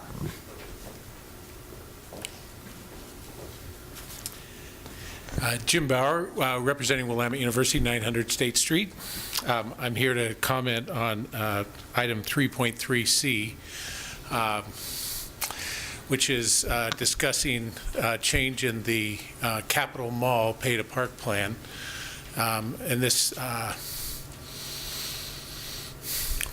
guess most importantly, if you don't know enough about the challenge of parking at Willamette University, let's spend some time talking about it. We don't have to, I mean, it's so important to us. This parking issue on Winter Street is so important to us that I want to make sure that we take the time to answer all of your questions or concerns.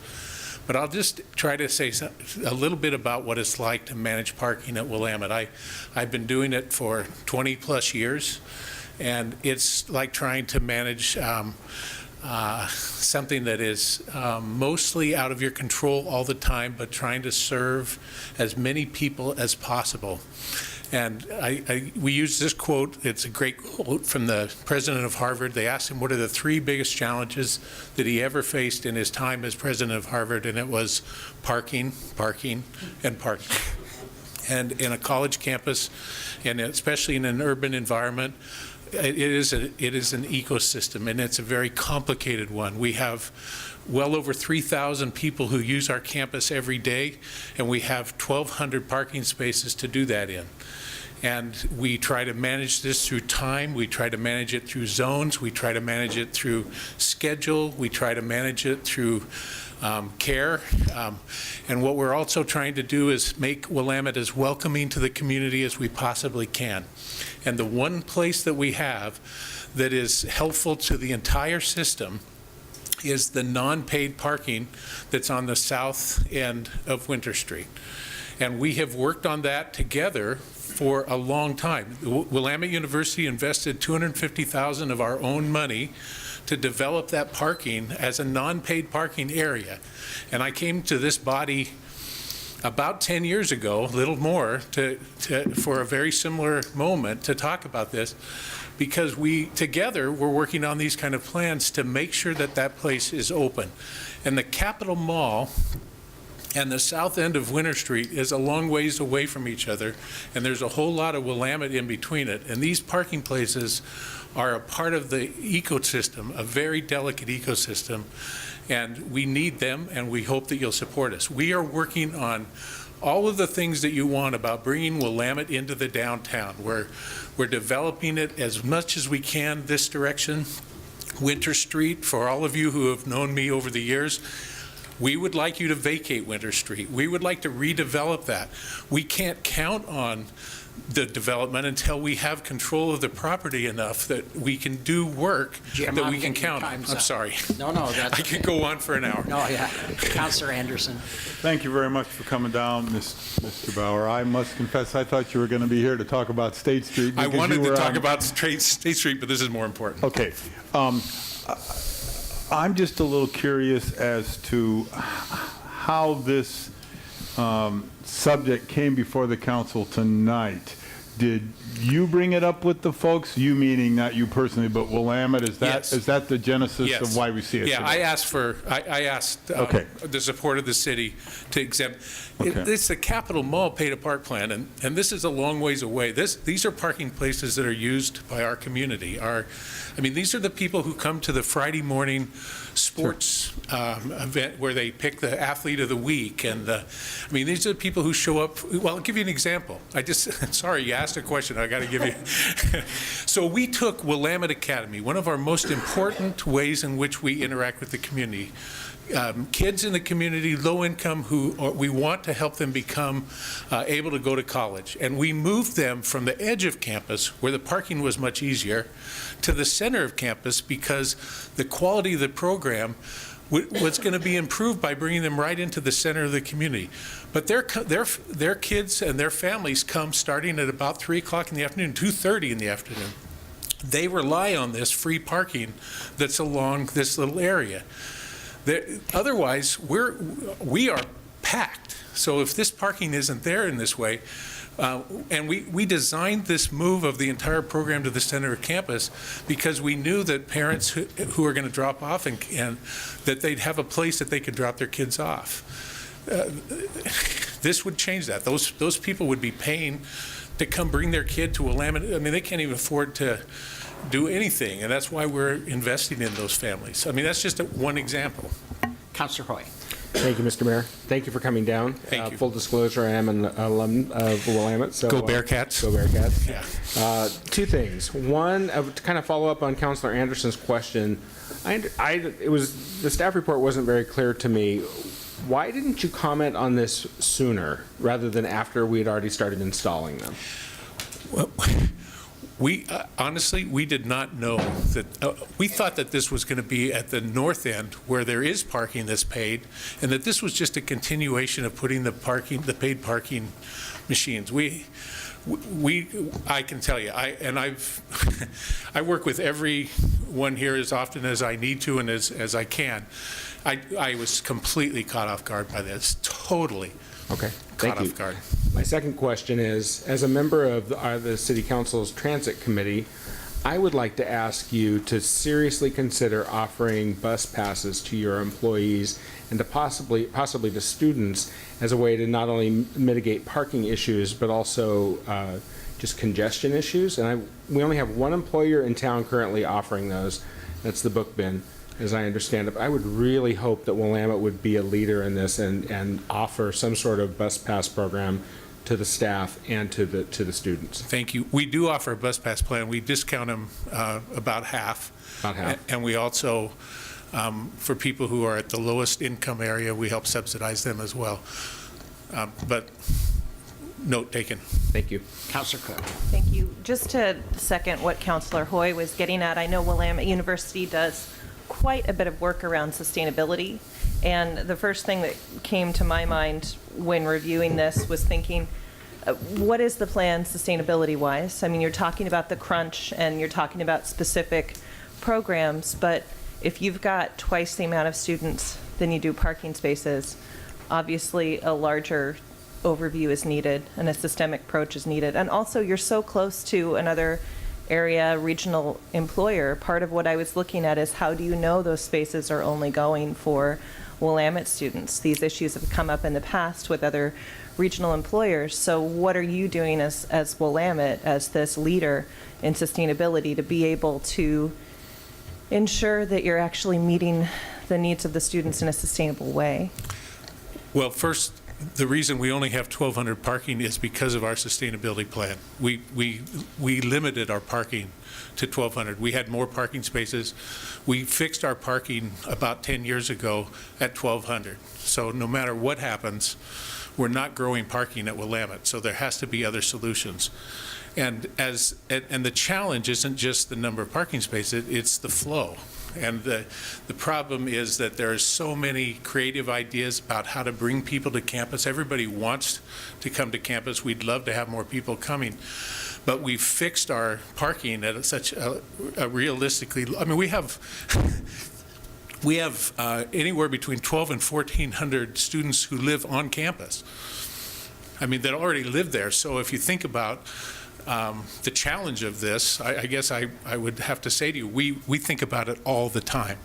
And from a sustainability standpoint, from a community standpoint, I mean, parking is, it's a challenge. And yet we have an ecosystem that is basically working right now. That's one of the reasons I'm here. This small amount of space allows for a little bit of flexibility at certain times of the day that's absolutely necessary. And we're hoping that you'll help us continue to do that. We're talking about, I think most people know this, we're talking about merging the Claremont School of Theology into Willamette University in the near future. This is a project we've been working on for a couple of years. This is going to be bringing a world-class theological seminary to the Northwest. Really a remarkable project. We want to place them in the west end of campus, meaning we want them to be closer to the downtown, in that area behind the law school. This kind of issue about parking makes that much more complicated. We were imagining that all of this was going to work the same way it always has. And when we do our planning, when we invested the $250,000 in improving Winter Street, the city street, to make it have more parking, it was because we were trying to plan on improvements. We're trying to plan for the future with this. And that's part of the reason we can't plan without some level of stability. I completely understand and can relate, but using this ecosystem analogy, sometimes the environment changes even whether or not you want it to. There are forces outside of our control. The water situation that just passed is a great example of that. That's nothing any of us would have wished on the situation, but it happened, and we have to deal with the consequences. So I'm glad you came down to testify today, and I'm interested in seeing what Willamette wants and how we can be supportive of the city's goals and also supportive of your work. Thank you. Thank you. Councilor Kaiser. Thanks. And yeah, thank you for coming to answer all of our questions. So the way I understand it, you're asking just for the area between Ferry and Bellevue. Yes. Is the area between Ferry and State Street metered now? Or? Yes. So that area is metered now, and to the point that you made, for the Capitol Mall parking plan, makes a great deal of sense to keep that metered. It affects, those are people who come and park at the Capitol, but on the south end, this is not the Capitol's parking. This is Willamette. This is all of the combination of things, all the people who want to come to Willamette. So having that parking there, I did 8 years on Downtown Advisory Board. Parking was, at the front of every issue of parking was part of what we do. Paid parking has a value, and it makes a difference, and it really would make a difference on the north end. And the meters, the new meters, I think, are going to be even better than the coin meters. Just wanted to add really quick, I am happy you came down, because one of the things I was really missing from this was a letter or something from Willamette kind of outlined, because I think me, like a lot of others, were kind of blindsided by this. I know the Can Do Neighborhood Association was kind of blindsided. They emailed me like, did you see this on the agenda? What's going on? Yeah. So I think that would have been nice to see kind of some explanation why, okay. And especially if you can talk about it at length. Yeah, there's multiple reasons. Yes. It would be really good to see those kind of laid out, because I know you've articulated a couple, but to really understand why this is so important to Willamette. Okay. I think is important. So. Remember, this is going from not paid at all to paid.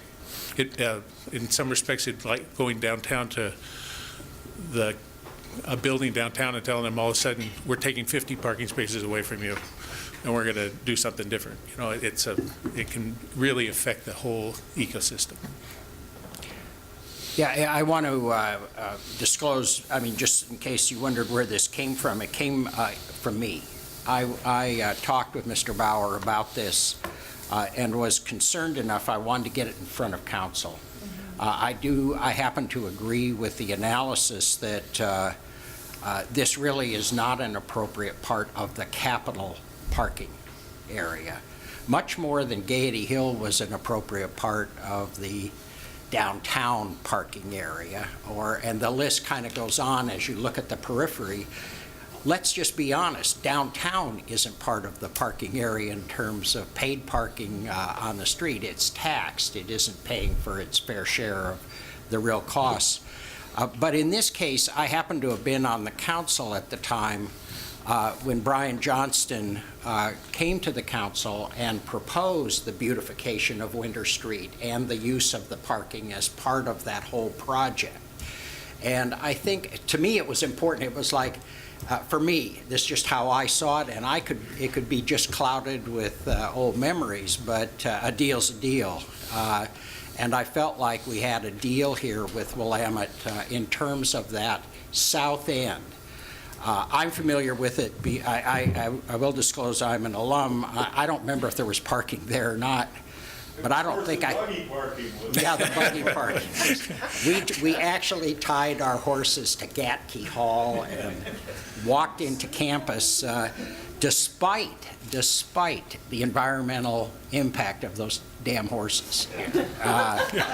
No, this I think is something worth looking at. If the council isn't ready to move forward on this, I'm perfectly willing to make a motion that we revisit it, give Mr. Bauer a chance to share his viewpoint. The alternative in my mind, I'm not quite ready to make a motion yet, that's why I'm chatting here, is to refer this to CATSI to at least give Willamette the same courtesy we gave the hospital in Gaiety Hill.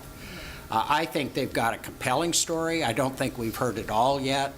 But the impact on community members like me and probably many of you who use Willamette would be tremendous because there would be no place to park. The north side of this campus is completely used by capital parking, capital worker parking. This is really kind of all it is, and I wouldn't overlook Mr. Bauer's point that this is a huge change, and we know how parking is in this town and how dramatic it is. So I'd just be interested in kind of if any of you have any suggestions on where you'd like to go with this. Right on through. Yes, Councilor. I think that would be an interesting proposal, Mr. Mayor. I think it might serve us well to talk about it and get at least enough time, like we did for the previous proposals. I would also be interested to see, you'd mentioned the Willamette Academy and taking the students in that don't normally have an opportunity to be exposed to the oldest university this side of the Mississippi. I would be interested to hear about how many students you would have and what process it would be to issue almost like a residential pass, the way we do for the number of houses that live nearby, so that we could possibly, I mean, I think it's just important to mention that even though the parking would be paid, it's not going anywhere. It's just the revenue associated with it. I have a point of order, Mayor. I mean, this is the public comment, and this is on the consent calendar, and it's been pulled, so I presume the time to actually further discuss this is when it's pulled and we can talk about it. I think we've got a bunch of good explanations here, but unless we have other questions of Mr. Bauer, I think we should make our decision when the item is pulled and when it's on the agenda. Okay, well, I just want to hear kind of what you're thinking. So you've heard what Mr. Bauer has to say, so thank you. Certainly your point of order is correct. Thank you. Thank you. Darren Brightman and Jeremy. Is Jeremy still here? There you are. Good evening, Mayor and Council. Darren Brightman, 1498 Ferry Street Southeast. I'm here representing Southeast Salem Neighborhood Association. We have had an opportunity to review the staff report regarding the State Street corridor and would like to thank Ms. Kim and the community development staff for coming up with what we feel is a very fair and reasonable compromise to adjust the height within the MU1 zone to 45, or adjacent to the historic district to 45 feet, and through the remainder of the district, the maximum would be 65 feet. So we do support that proposal. Okay, thank you very much. Thank you. Oh, I'm sorry, any questions? Thanks for coming down, Mr. Brightman, and I will tell you that in some outside of council discussions, that was one of the issues raised, was what happened. Cessna commented on when it was 55 feet, and now it's one of the potential proposals is 65 feet. And you are my neighborhood group. I mean, that's the only one that I'm the only counselor in. So I said, well, Cessna's going to be very excited. You know, they're going to want to comment on this. So are you telling me your Cessna board has already discussed this and you don't have any objections to 65 on the south? That's correct. We had previously spoken, testified in writing and in person that we would accept 70. So 65 is fine. Okay, good. I wasn't aware of that. I know the issues that you were raising, and that was one of the minor ones with respect to the street diet and all the other things. Okay, so it's the official position of Cessna that 65 feet south is okay with them? Yes. Thank you. Righty. Any other? Nope. Okay, Jeremy? Good evening. My name is Jeremy Mills. I reside at 1246 Chemeketa Street Northeast, and I'd like to talk about the item 5A. I live in a one-story residential apartment building. 10 feet to the west of my building is a four-story office building. I have no view to the west except a tangential view to the northwest. So I completely understand the concerns that the residents of the Chemeketa Street historic neighborhood have. But I feel that the mitigations that the city staff have provided are reasonable. I support a 55-foot height limit like in the original staff report. I feel that the setbacks and stepbacks that were proposed originally would more than mitigate for the impacts of a building. The model that we've seen presented is a four-block-long building with no streets, no alleys, no traffic ways through it. I think that's a completely unrealistic model of how the shade would work. I think that there would be streets and gaps in the buildings, and that it would be very, very unusual if somebody actually acquired all 4 blocks and built a 4-block-long building, as has been shown in previous council meetings. Any questions? Nope. Okay. All righty, that's the end of the My name is Jim Gardner. Oh, Jim, I'm sorry. You didn't come up. Come on up. I did. I'm sorry. You were right after Bauer, but I didn't see how you missed it. I was chatting away.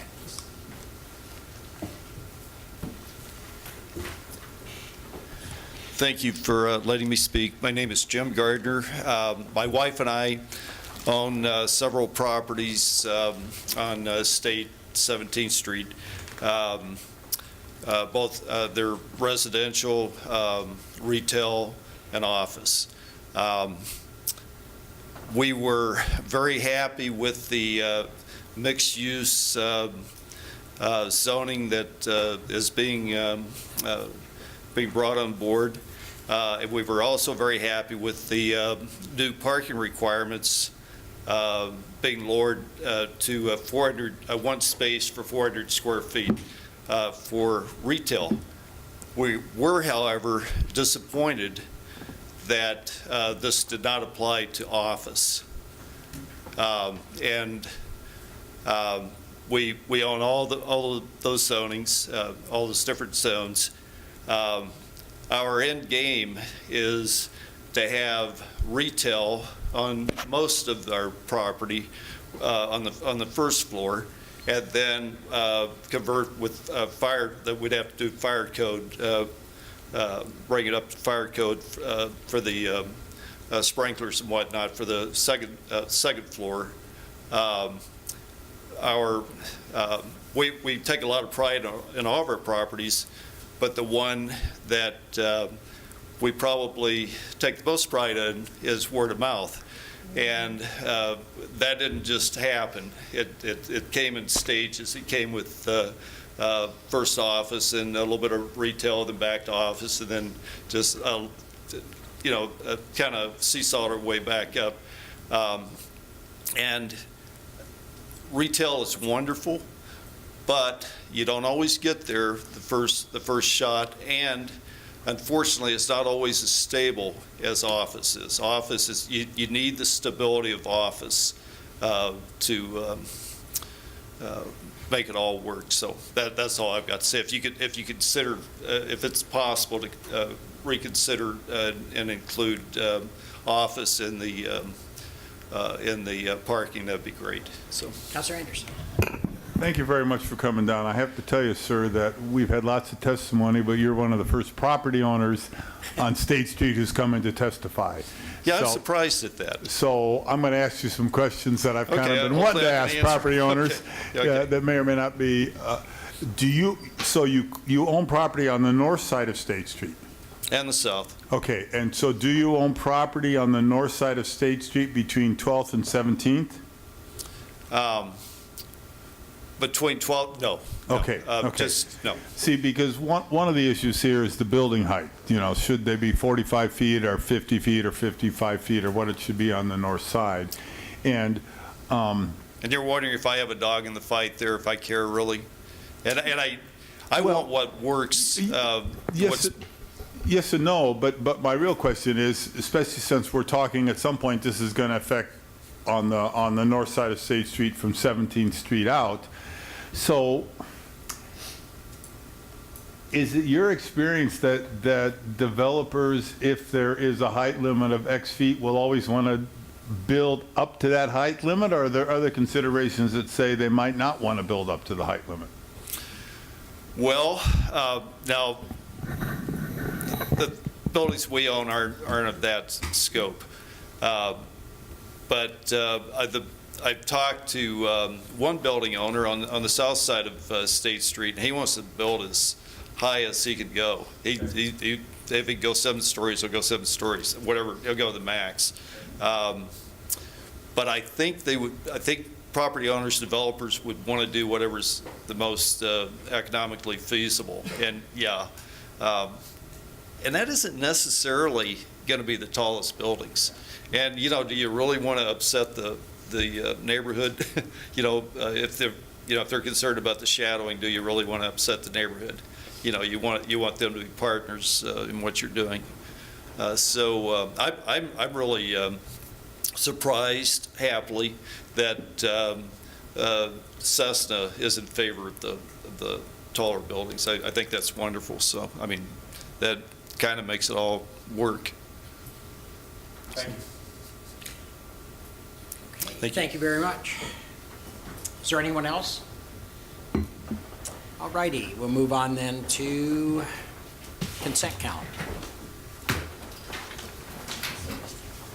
Question first.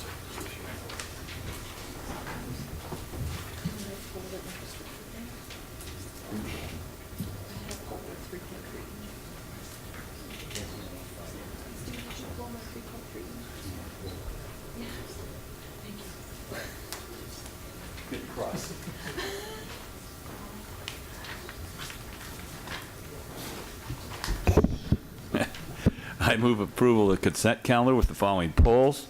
3.3C by Mayor Bennett, 3.3E by Councilor Cook. That's it. Okay, go ahead then, motion on the others. Okay, so we've got the minutes of the July 9th meeting in the consent calendar. We also have authorizing the city manager to execute an intergovernmental agreement with the Oregon State Police for distribution of 2017 National Crime History Improvement Program funds, which is basically sort of an upgrade of a record-keeping system. 3.3B under action items authorizes city manager to execute the attached intergovernmental agreement with the Salem-Keizer School District and any amendments to the IGA in order to provide police services within the district schools during the 2018-2019 school year. The school district will be paying the police department $570,000, I think it is, a year for 9 officers, which includes a sergeant and a corporal, to provide school services at the schools.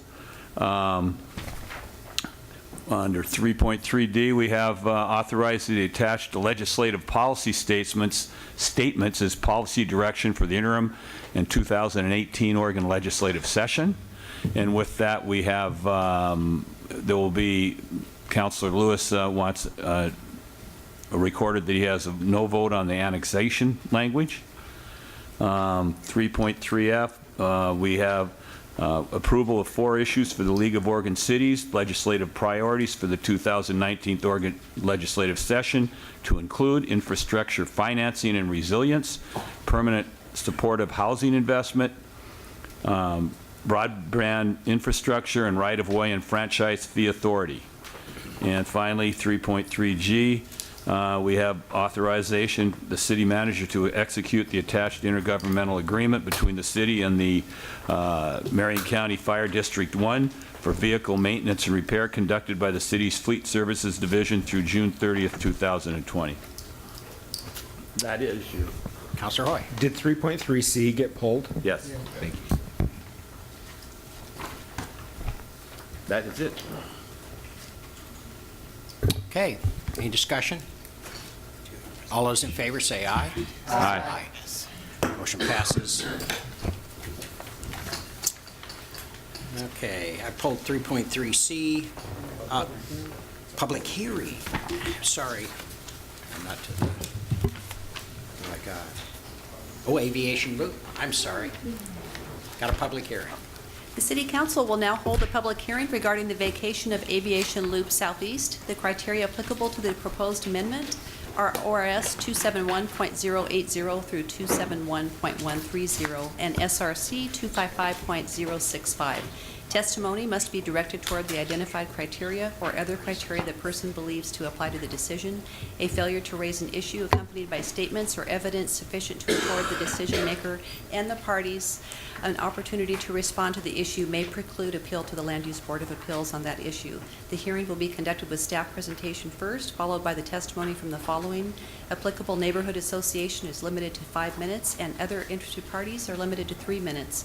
A yellow light will appear at the podium when 1 minute remains, and your red light will appear when your time has expired. Please conclude your testimony when the red light appears.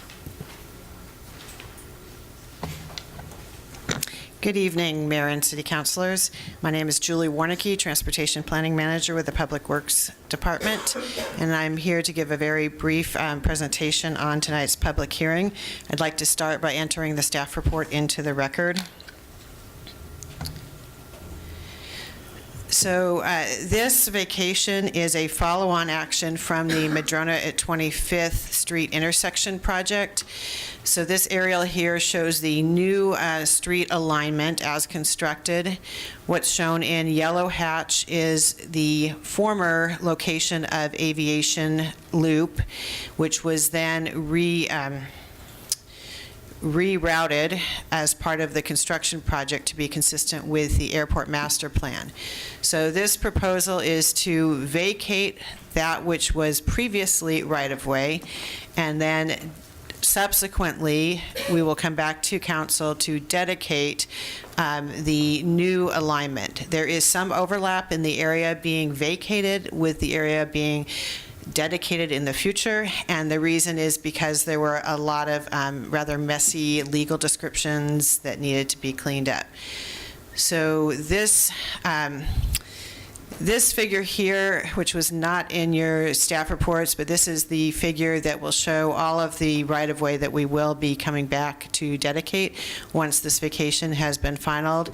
Likely this will be in September or October. With that, I would be happy to take any questions. Any questions? Okay. I have no one signed up. Okay, Councilor Anderson. I move that we approve the... Thank you. Did you close the public? Yeah. I assume you were calling on me to make the motion. I'm glad that people think I need a microphone. I guess need it for the TV. I move that the City Council approve the vacation of Aviation Loop Southeast in the attached resolution 2018-69. Second. Second by McCoy. Discussion? Not really. I mean, this whole thing makes sense, and I think we should move forward. All those in favor say aye. Aye. All opposed, motion passes. Councilor Kaiser, 5A.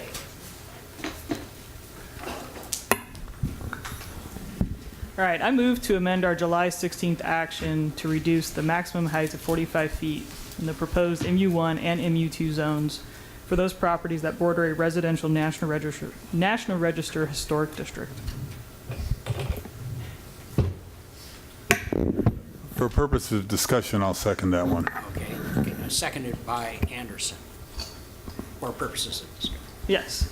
So after the council meeting last week, I talked with several neighbors who live in the Court Chemeketa Historic District, and I think a couple of them were here tonight. And although the 50-foot height maximum for the MU1 and MU2 zones was 5 feet more than what this neighborhood was proposing, in talking with these neighbors, it became clear to me that this 5-foot difference would continue to be a point of consternation for this historic district. Salem has very few historic districts, residential historic districts. There's actually 2. There's Court Chemeketa and then the Bush Park area, which includes a few homes. And these properties are under additional regulations to maintain the historic integrity of the properties. It's important that for the State Street Corridor plan to succeed in the long term, and especially as the development starts to occur, that the city have the full and enthusiastic support of the Court Chemeketa Historic District neighbors. And that's why I'm making the motion to amend our action. Councilor Henderson. Thank you. I have to say that I was, I don't know if shocked is the word, but I was surprised at Mr. Brightman and Cessna, which is why I questioned him, because that issue had been discussed before. It was raised at the public hearing. So I know that Community Development Department gave a response to, you know, the way it was originally proposed. So let's do 45 feet and 65 feet, and that equals an average of 55 feet. So we're going to get the same amount of square foot of development. But there was some reason that I think the planners cautioned against that. So I'd just like to hear the rationale, your views, I guess, on the 45-65 issue. Sure. Lisa Anderson-Ogilvie, Deputy Director of the Community Development Department, and I see Eunice moving up as well, so she can help me. So originally, we had proposed 65 feet in the MU1 and 55 in the MU2. And our thought, we had a few thoughts. First of all, most of that property is owned commercial office, which allows 70 feet right now. And so we thought going down 5 feet and then adding setbacks that don't exist today, pretty big setbacks based on height, would be a way to mitigate future development. After we heard a lot of concerns from the historic district, we decided in the MU1 just to go down to 55. So both zones would have 55 feet, and then they would both have larger setbacks. And so that's kind of where we landed.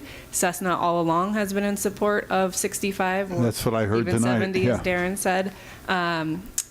Because this is a zone that can be applied anywhere in the city, and which we hope will be applied elsewhere in the city, we can't write in, you know, on the south side of this street or the north side of that street. So we just tried to pick a height that we thought would work here and elsewhere, and that's where we came up with 55.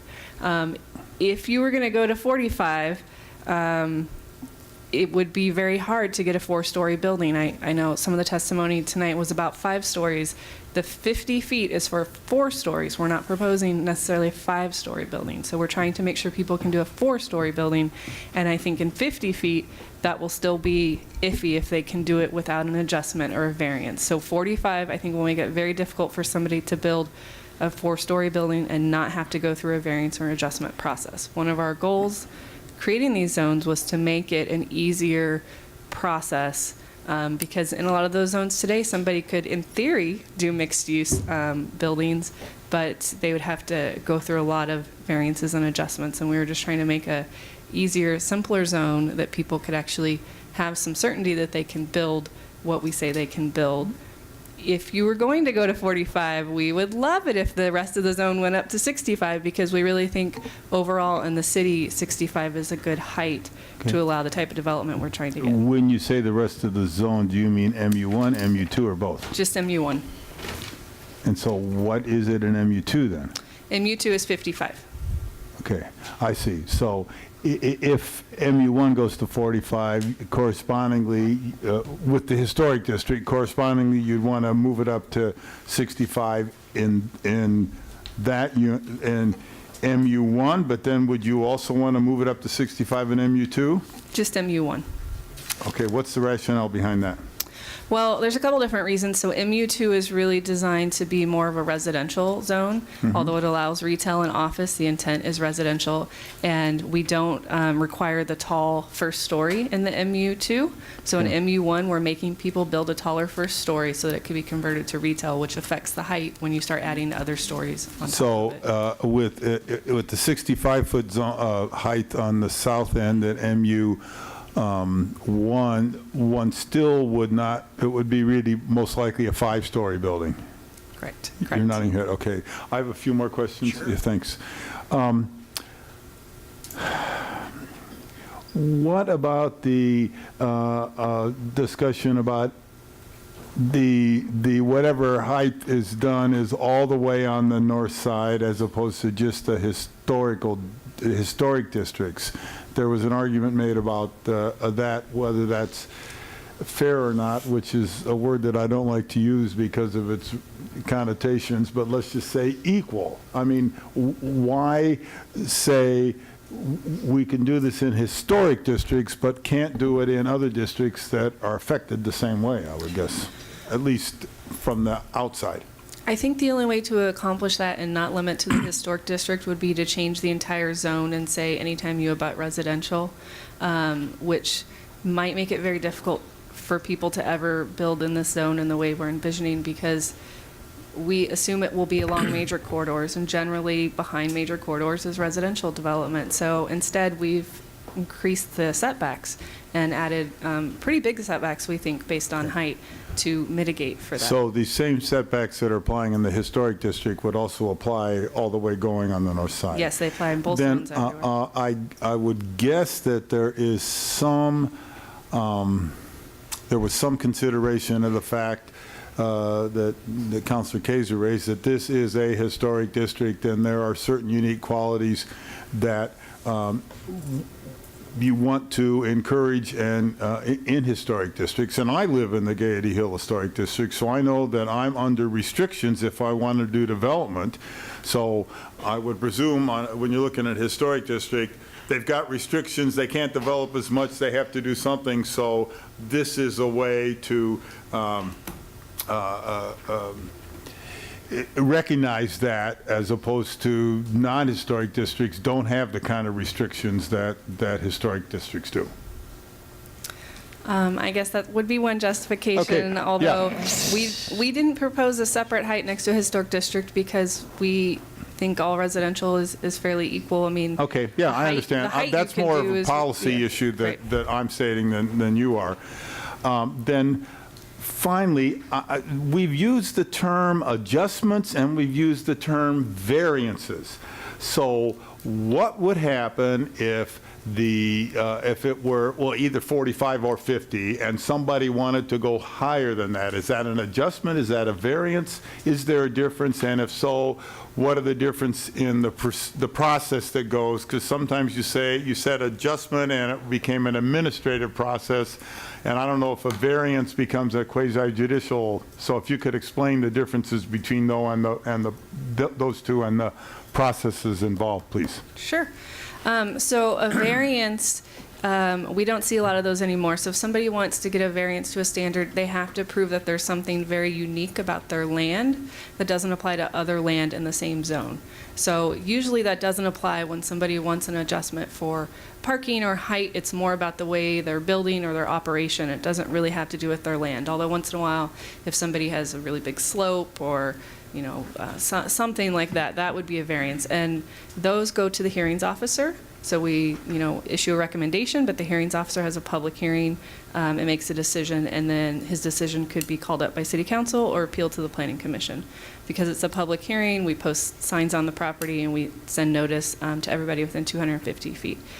Most of the time what people apply for is an adjustment. That is an administrative process, so it's issued by staff, by the planning administrator. We do send notice to everybody within 250 feet, but it's not a public hearing, so there's not signs that are posted. We ask people for comments on the proposal, and then we issue a decision. If the decision is appealed, it's reviewed by the hearings officer, or the council could take jurisdiction of the appeal. So the only time the council sees it is when it's appealed. And that could be different if they combine that with other applications that maybe are already going to be heard by the Planning Commission. Then it would kind of go a different route. But if it's just an adjustment, that's the So process. the pull-up by a council, would that be before or after it goes to the hearing officer? Instead of. Yeah, that's, so Yes. before. Yes. Okay, all right. Thank you. Thank you, Mr. Mayor. I'm not sure if this is a question or a comment. I'll try to form it in a question, but I am concerned about some of the comments we heard last time as it relates to the height and as it relates to this historic district, and somehow it being separate, or I don't know what the word that was used, but I'm looking at this from an equity issue throughout the city, and I'm having a hard time reconciling these different heights for different, as they abut different types of neighborhoods. I was a little bit disturbed that the folks from the historic district were very willing to have a taller building across the street, across State Street as it abuts other places, but not theirs. And I'm just, as I'm trying to look at this from a citywide perspective and from an equity lens, I'm having a hard time getting there. So can you, I don't know, can you speak to that and how this is going to impact the rest of the city a little bit more? Well, I guess staff shared your perspective on that as we worked on the project, which is why we did not propose separate heights adjacent to the historic district. And again, we felt like coming down to 55 was a good compromise from where we started and from where the neighbors were asking, which was 35 at one point. And we instead worked really hard on what should the appropriate setbacks be and when should they apply and where should they apply. And so we think we came to a good compromise that would protect all residential development that's adjacent to this new zone and not, special, make anybody special or unspecial, I guess, in that situation. So. Mr. Mayor, if I can respond to Councilor Hoy. Again? I just didn't hear what you said. Can I respond to Councilor Hoy and his question? Sure. All right, thanks. So the Court-Chemeketa Historic District are the people that I've consistently heard from, and I think that we've consistently heard from, especially over the last, I guess, 4 or 5 months or so.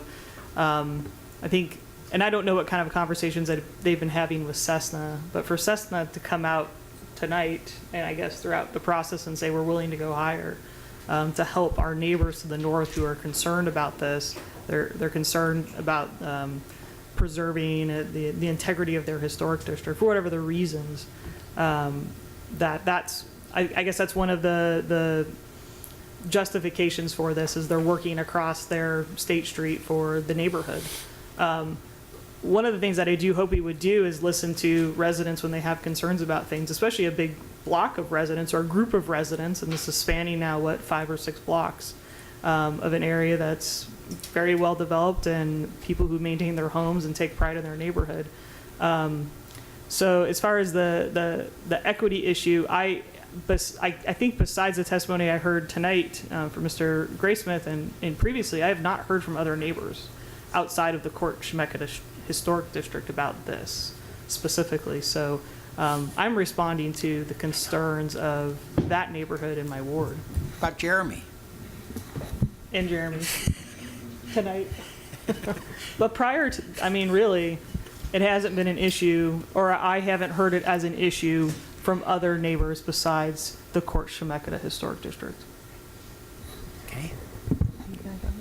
I'm curious, what are the heights over on Broadway, on the Broadway development? So the YWCA is 56 feet at 4 stories, and the Broadway Commons is 60 feet, 4 stories. 60? 60 feet, yes. Okay. Yes. Thank you. I just have a question in result of the height change, looking at the difference between, you were saying MU1 would be residential on the first, or business on the first floor with residential in the upper stories, is that right? It would have to be MU1? designed to accommodate that. It wouldn't be restricted to any certain use on the ground floor. So assuming maximum capacity, assuming everything in red and everything in orange, what's the unit loss if we move from 65 to 55, 55 to 45, as far as density with housing? Just being mindful that We have the rental assistance program. We heard numerous people testify tonight about a need for housing, for single occupancy housing. And being mindful in my ward, we've had a lot of construction and infill. This is something we'll continue to revisit. But also, I think Councilor Kaiser made a great point. For these projects to move forward and to plan to succeed, it's really important that we have enthusiastic support from both sides. How many units are we talking about losing when we're talking about the setbacks, making sure that the shadow's controlled for, doing only one side of the street or the other? What's the potential loss on units? I don't think we're prepared to answer that except to say that, if they lose a whole story and they're doing multifamily, which they're not required to do, but if they do, they will lose units, which is why we proposed 65 to begin with, and at the end we thought 55 was a good compromise, but... And I'm curious too, the more that I find out about these developments and these programs, in order to be able, we've talked about the escalating costs of materials, the labor shortage, this came up with the police bond. At what point does it become a loss to be able to do this development? So even if we were to zone it at a certain threshold that people would say, this doesn't pencil out for me to do it? Well, as part of the project, we did some development scenarios, and that was at 55, 4 stories, and under today's market, so we did bottom, retail on the bottom and apartments above, and tried to squeeze all the parking on a site, and it doesn't pencil currently to do that. That's under today's market.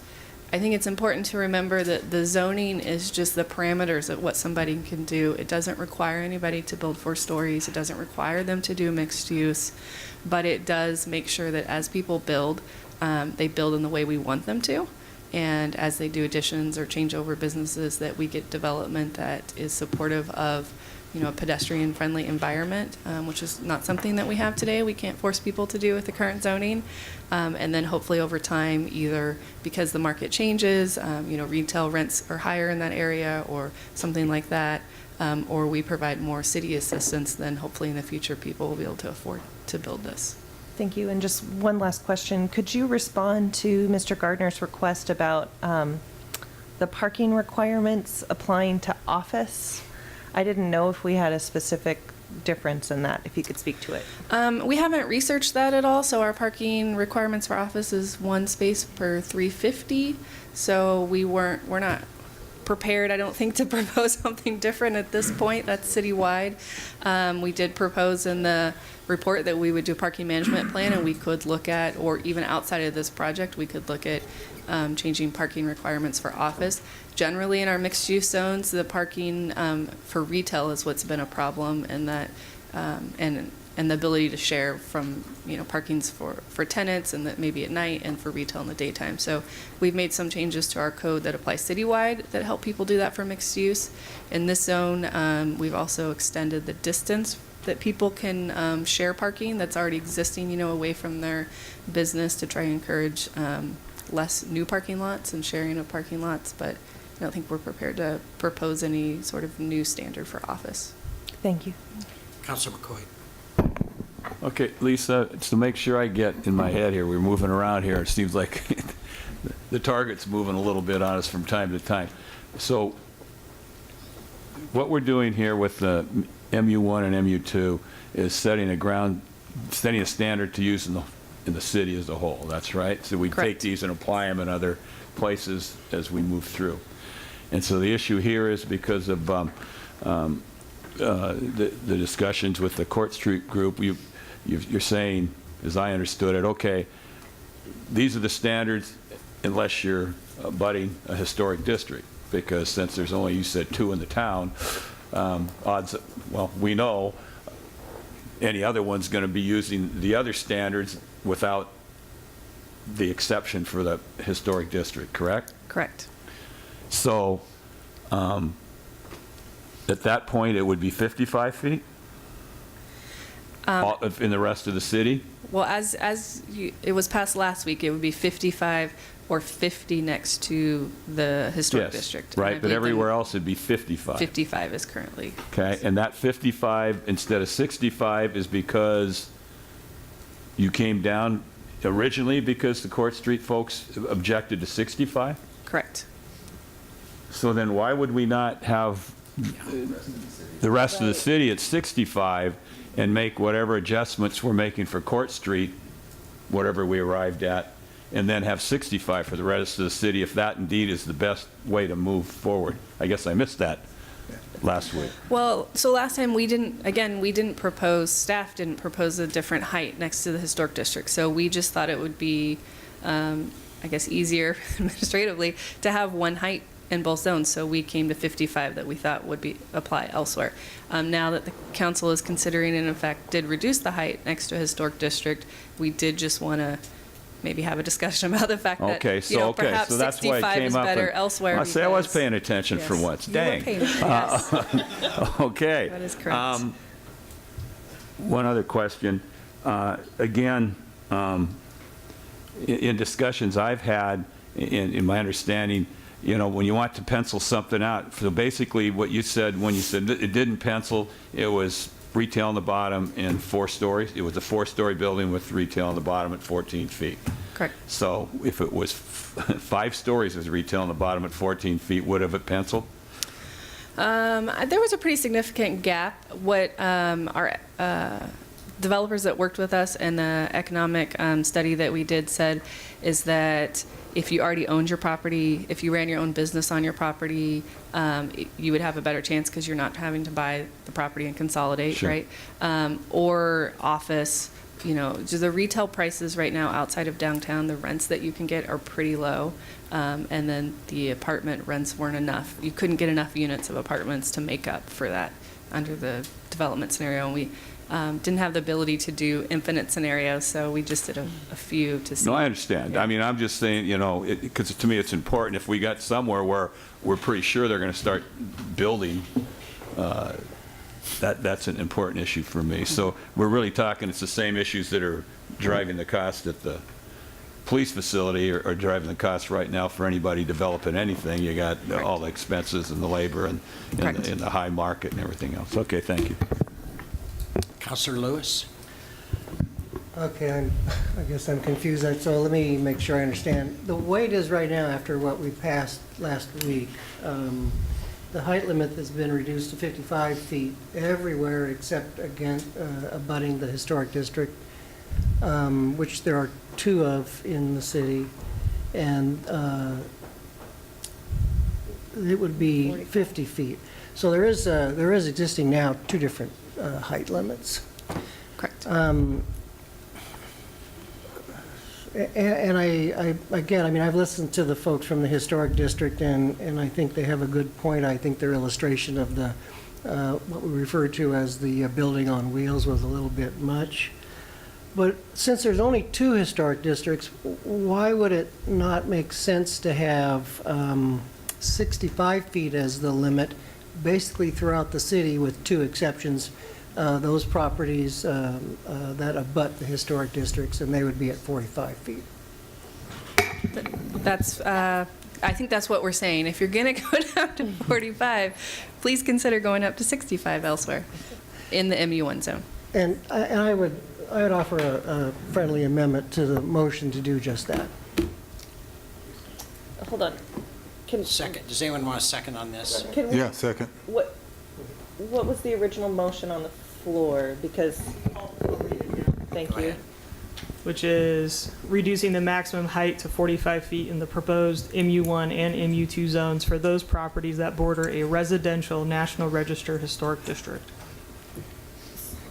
Okay. And so Councilor Lewis's motion would change the height to 65 feet outside of those, historic. but leave it at 45? That's like, How I understand your amendment is the MU1 zone would be 65 feet, the MU2 zone would be 55 feet, and then properties in the MU1 and MU2 that border a residential historic district would be 45. No, actually, the amendment is everywhere it will be 65 feet except those properties abutting the historic districts, and that level would be 45 feet. You're saying 65 for both the MU1 and MU2? Correct.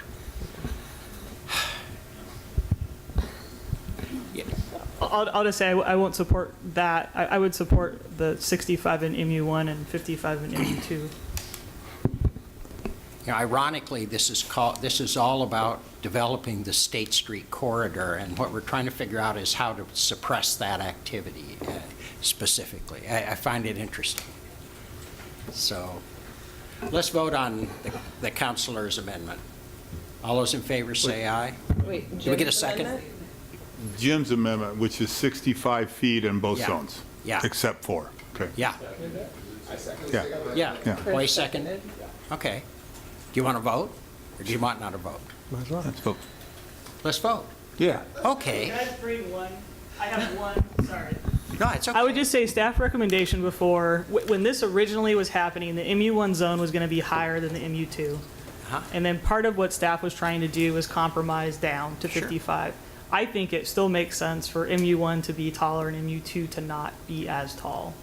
So that's Except on for when State it's, Street. except for when it's bordering a residential historic district. State Street. Right. Because I don't think you can put anything like that next to Anderson's house, because he's not in that kind of a zone. It's all residential. Well, it'd be for we have 2 residential historic districts in Salem. So it would be either of those. Well, the Gade Hill. but really, So- we're talking about State Street. So what we're talking about is suppressing State Street's development opportunity. I'm talking about responding to the neighbor concerns in the Court Chemeketa Historic District. Just their concern. Okay, I get it. No, I understand. Okay, Councilor Lewis? Yeah, I appreciate the concern of the historic neighborhood, but my goal is, or as I see the goal is to really increase the density of this specific area. And that will take height. There's limited land, and if you want to get people to invest, you have to give them the opportunity to get the return on their investment. So I believe that this does that. It allows 5-story buildings all along State Street from 12th to 25th, but it also, at the same time, protects the historic neighborhood from their concern about the shadowing. Councilor Anderson. Thank you. I'm speaking now just to the amendment, but also a little bit in response to the mayor. If we go opposite the historic district, if it's 45, 65, that's an average of 55. So we still have the same amount of square footage available for development there. It's just a little bit unequal. No, we don't. Why not? Because you can't get your money, sorry. Yeah. If I may respond to Councilor go ahead. Anderson. Not a development expert, I don't know. I defer to staff, but the way that I understand it is one way to effectively eliminate and increase density is to make it not feasible to do that development. And my response to that is the administrative decision for an adjustment, and that's what we talked about when I asked Eunice last time, could you build a 4-story building with 45 feet? And you said, yes, you could, but it'd be very hard because you're ending up at that zone of being 43 feet. So you don't have much room to any kind of design elements there. But in that situation, the developer could come in, a relatively easy process as development process goes, and get an adjustment for, without having to show, without going the variant showing of this is a unique property, I can't do this, just here's my proposal, it's higher than 45 feet, I would like an adjustment, and you would look at criteria and say you get it or you don't get it. Is that correct? And then my final point is, on the 55 feet is because that's on the MU2 is because your view is that's going to be mostly residential, and you can put in a 5-story building at 55 feet because you don't have the requirements of a higher first floor that you do in the MU1.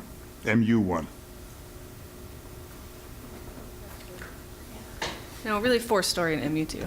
Okay, so 55 feet is only going to be 4 stories in MU2? Yeah, I mean, our examples from Broadway were 4 stories and they were Okay, over okay, 55, so. okay. And they were 56, correct? 56 and 57. So Broadway townhouse would not be allowed on the State Street corridor the way that the current, They would need an adjustment, yes. Councilor McCoy? I'm not going to support this amendment. I don't think it should be 45 feet on that side of State Street. It's just going to basically close down the building. It's not going to pencil, they can't pencil at 55 now.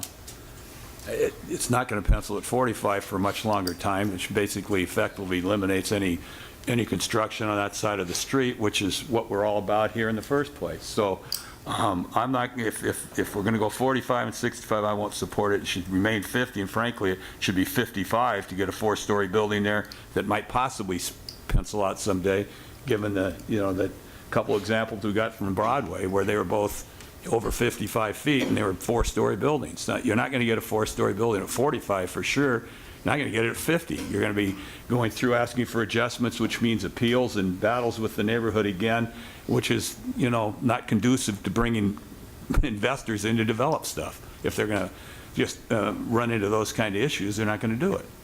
So, 65, though. well, 65 everywhere, but 45 on the north side of the street. No, that was the original motion. It was just at 65 everywhere else. microphone. I'm not Okay. sure.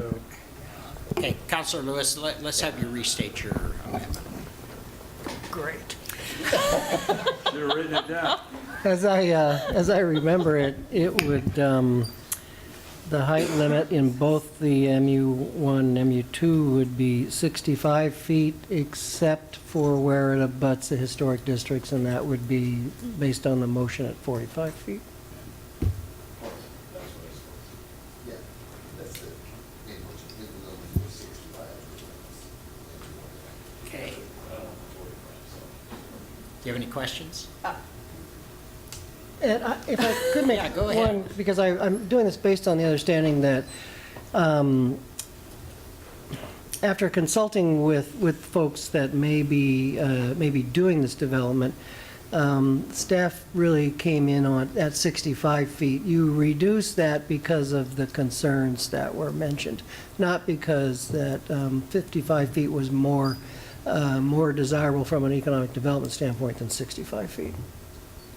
Correct. Councilor?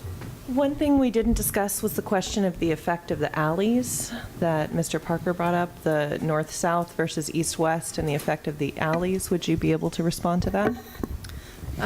Sure, and I think we talked about it during the public hearing. So that's okay. There's no proposal to change the alley. The zoning doesn't affect the alley, except that we've created setbacks against the alley that don't exist today. We did discuss that if somebody was going to use the alley as their only driveway to a parking lot, then the alley would need to be widened on their side of the property because it's not wide enough currently for two-way circulation like a driveway. So we're not proposing to widen the alley. In the future with development, if somebody proposes that that's their only access to their parking lot and they can widen on their side, that they have the rights or they own the property, then we would allow them to widen it for that. If not, then they would need to provide a driveway out to State Street. And that's regulations that exist today that we look at development specific, what they're proposing. We don't have any proposals to change or restrict or do anything to the north-south alley that runs out to Court Street. Councilor White? Thank you, Mr. Mayor. A question for staff regarding the current amendment. Do you think that having would your preference be to have a differentiation between MU1 and MU2 or have the same standard, irrespective of the historic district at this moment, just for this question? Our initial proposal was to have 2 different zones that were, one of the main differences was going to be that the MU1 was a higher, taller, more focused on retail. So we had proposed the 65 and MU1. So yes, our initial proposal was to have 2 different zones with 2 different maximum heights. But as I understand this amendment, that would accomplish that in that it's at 65 for both. My question is, is there an administrative need to have a difference, to have something lower in the other? We were just hoping to have two different zones for people to pick from as they come in for a zone change and they want to consider putting mixed use on their property. We wanted to explain what the different mixed use zones that we have are, and then for us to consider the differences between them if we're going to recommend approval for them in the future. Are we trying to get more retail at this corner and higher density? Then we would say, oh, MU1 might be the zone for you. MU2 is more residential, lower heights. Maybe if it's right next to residential or something, that may be more appropriate for you. At the end, we decided if 55 was the height for both of them, we could live with that because we still thought it would achieve what we were trying to achieve. But we did just want to throw out 65 was in strong consideration for many years of this project. Thank you. One more question. Yeah. I'm sorry to ask you this at this late stage of the game, but what are the substantive differences other than height of MU1 or MU2 if we had the same height standard? What do we have a need for both at that point? The main difference is the ground floor would need to be designed to accommodate retail in the future in the MU1 zone. That's the area closest to the Capitol, downtown, Willamette, where there's more development, redevelopment potential. The idea was that if there's going to be a market where retail is really successful, it would be better located in that MU1 zone. So it's really through the design standards in the MU1, taller ceiling heights, more windows, more awnings. Thank you. Do you recall if on the west end of that historic district, is there still a high-rise zone down there where you've got a couple, at least one high-rise I can think of, but is there high-rises down there? Yes, it's zoned RH, residential high-rise. And does that abut or is it just close? There's no height limit in that zone. No, but does it abut the historic, does it touch? Yes, it's, and some of the properties in the historic district And there as is well. no height limit whatsoever in that area? Correct. On the west side? The sunset side? Okay, I just wanted to check. I thought I remembered that. I've Yes. got a house over in that area. And Yes. I thought it seemed awfully dark since. No, it doesn't actually. Go ahead. Based on my understanding that the original staff proposal was 65 MU1, 55 MU2 for the differences between the retail, commercial, and hopefully residential, I'm going to oppose Councilor Lewis's amendment because it would raise MU2 to 55. 65, excuse me, when the staff original proposal would have been 55. How tall are those existing buildings in that high-rise area that abuts this historic district? Do you know? I'm not Looks sure like that we about looked. 7, 8, 9 floors, 7 floors, 8 floors? There's one on Chemeketa, I think in 14th, that I want to say is, 7 or 8 stories. Mhm. Okay. It's been apartments and offices over the years. So they will not become non-conforming because they abut the historic district, will they? Would be grandfathered in. They're not only if they rezoned it. Only if they were rezoned, yeah. So, I don't know how people survive at that end. Okay. Ready to vote? Wait, on Lewis's? What, you can't vote, Tom. Okay, we're going to move on. We're going to vote on Lewis's amendment. All those in favor say aye. Aye. Okay, motion fails. All those opposed? No. No. And motion fails. Okay, we're back to the original amendment. Motion, sorry. What? What? I would like to offer an amendment to my, You're going to go after those high rises now that you know they abut the historic district and are destroying the history of so Salem? this would be for the MU1 zone to be 65 feet high, and the MU2 zone to be 55 feet high, unless either of those zones abuts a residential historic district, and then the height would be 45. Second. And I want to, if I can just really quick emphasize, I want to emphasize this is a residential historic district. This does not apply to our downtown historic district or any other of our, I think we only have 3 historic districts in Salem. I could be wrong, but. I thought it was 2. We have 2. How many we got? This is what I want to make sure this is clear. We have 2 residential historic districts, and then we have the downtown historic district, which is not residential. Right. It's a commercial area, and I think that's an important differentiation, and that's why I put that in my motion. So I'm not looking at trying to limit downtown development, but this is a residential historic district. You will, though, help me why we can have 7, 8, 9-story high-rises abutting this, and it hasn't destroyed that historic district, because you're suggesting that it has a negative impact. I just want to understand that. I think as stated earlier, I'm responding to the concerns of the neighbors, and this has been over the last. This doesn't point to the validity of concern, then. This has been over the last few months and over the last council meeting and in between those meetings, so. Okay. Okay. It's funny. I hesitate to make this comment, Mr. Mayor, but the longer we discuss it, we could have a 3rd historic district just spring up right out of nowhere. Something might qualify by the end of the meeting. Okay. Ready to vote? All those in favor of the motion? Oh, sorry. If I could have you repeat the motion again, please, or the amendment. So the amended motion would be for, in the MU1 zone, height would be 65 feet. And unless it abuts a residential historic district, it would be 45 feet. The MU2 zone would be 55 feet. Unless it abuts a residential historic district, would be 45 feet. Okay, we'll treat this as a substitute motion, so this will be the final motion. Well, not the final, unless you decide that. Okay. Wait, if I could. Councilor Lewis? So let's just for a second drift away from State Street and talk about other areas in the city. Would we identify MU1 and MU2 in other areas, or could it be just MU1? I mean, how would that work?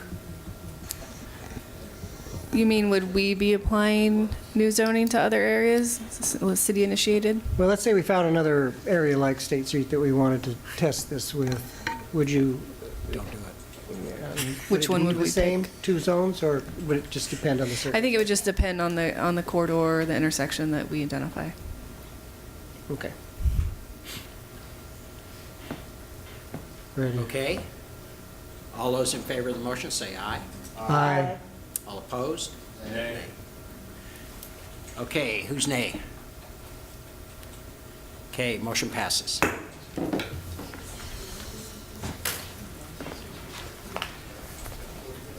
Good, I think we're done with that one. Wait for the first. Well, until we have A variance request. Until we have the accommodation, or what's it called, adjustments start coming to council in a few years, yeah. We'll relive this evening.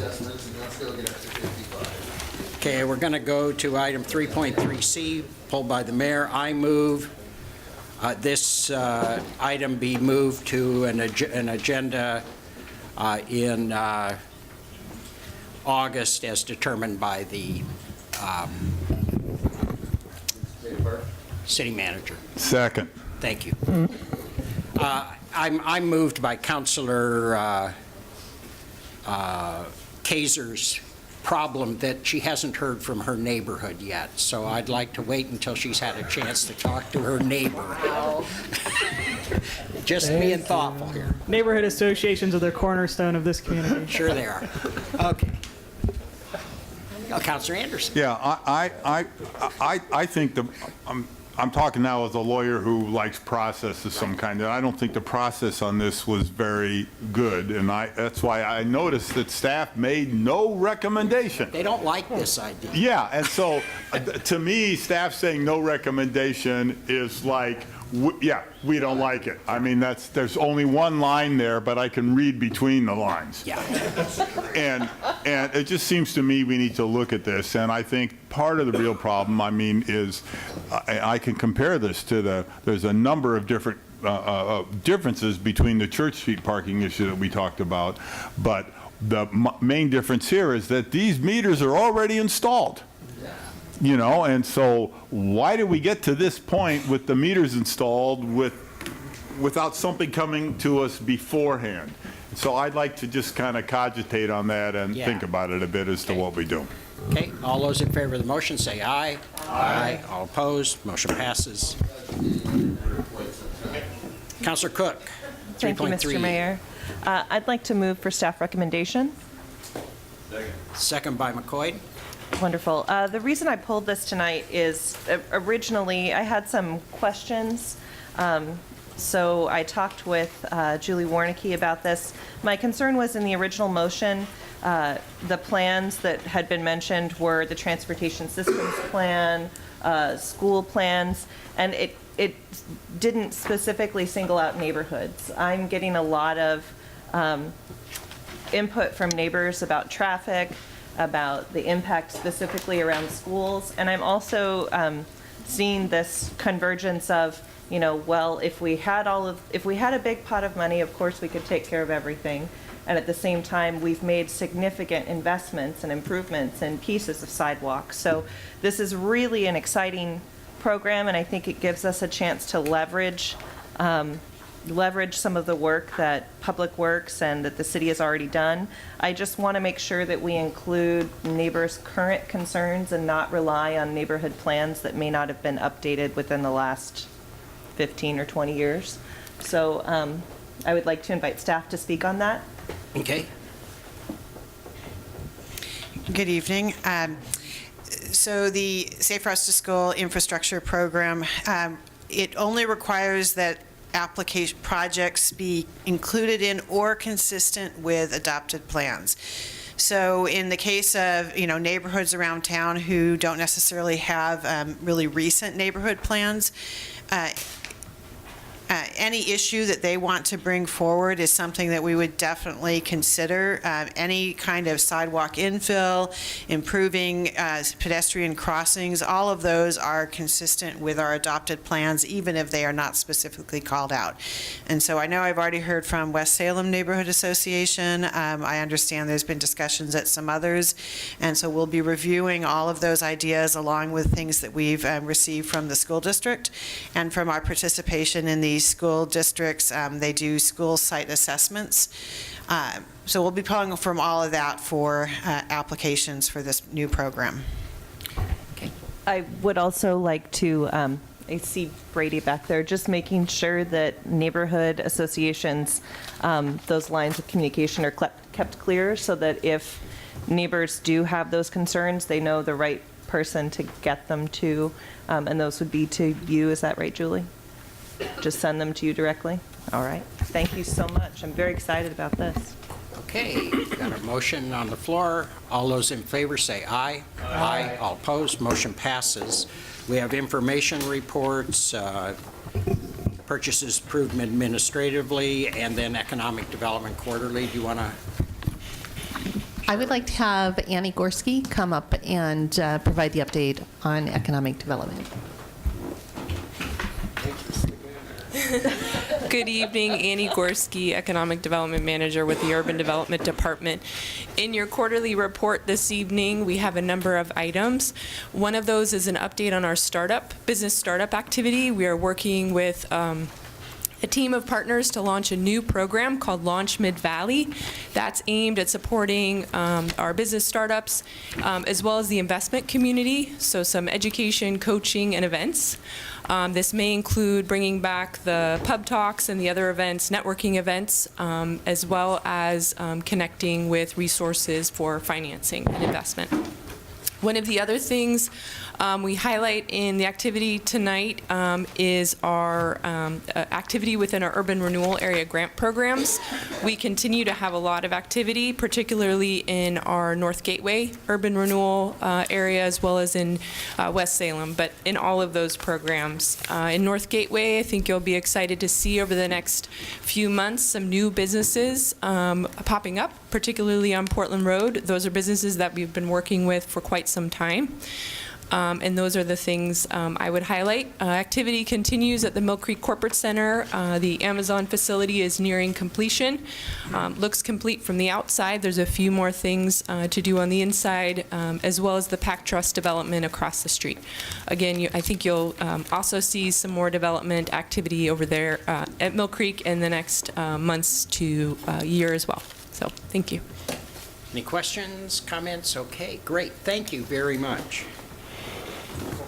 Oh, I'm sorry, Mr. Mayor, I do have one question for Ms. Yeah, Gorski. go ahead.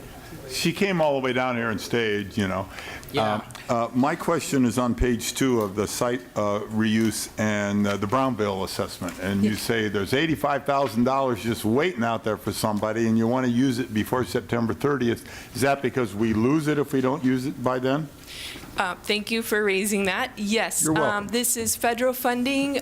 We've had it for 3 to 4 years now. We had 2 pots of funding, and although there is a threat that we would need to return that money back, we're in discussions with EPA just to obtain an extension, so we don't have to give that money back. But anyone that is working on a development project or securing financing for redevelopment, this is a key resource. They're going to need a phase 1 environmental assessment if they're working with a lender. Those expire within 6 months, so this is funding that they can work with us to apply. So I gather from your report that you are actively trying to Yes. spend down that money, and I encourage those efforts. Absolutely, it's first come, first serve. So, thank you. Okay.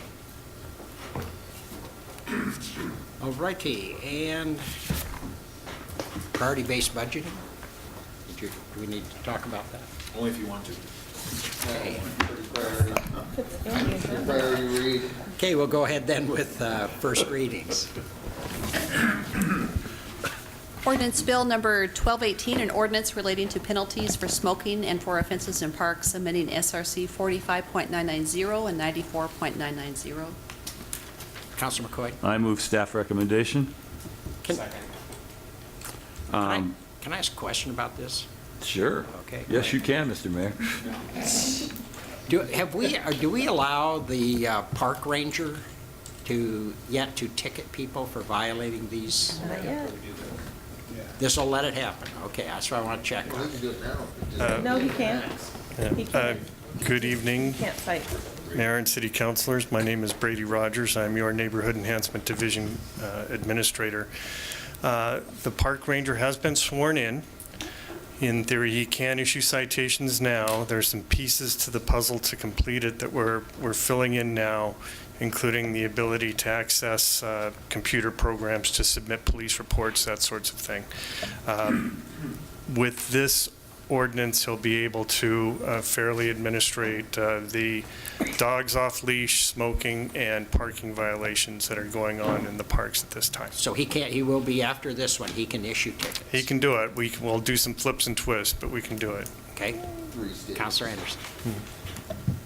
Mr. Rogers, I look at these SRC 94-020 to 180, and I particularly look at excavating, blasting, deposit of rubbish and broken glass, deposit of junk, and those seem to be of a different order of magnitude than picking flowers, prohibiting animals, fireworks, sales and solicitation, parking regulations. So I'm just wondering why, if you see somebody excavating or dumping a dumpster of rubbish and glass, it's only going to be a $50 fine. I mean, why do you make those low as opposed to keeping them higher? Well, actually, the violations in the park ordinance that have to do with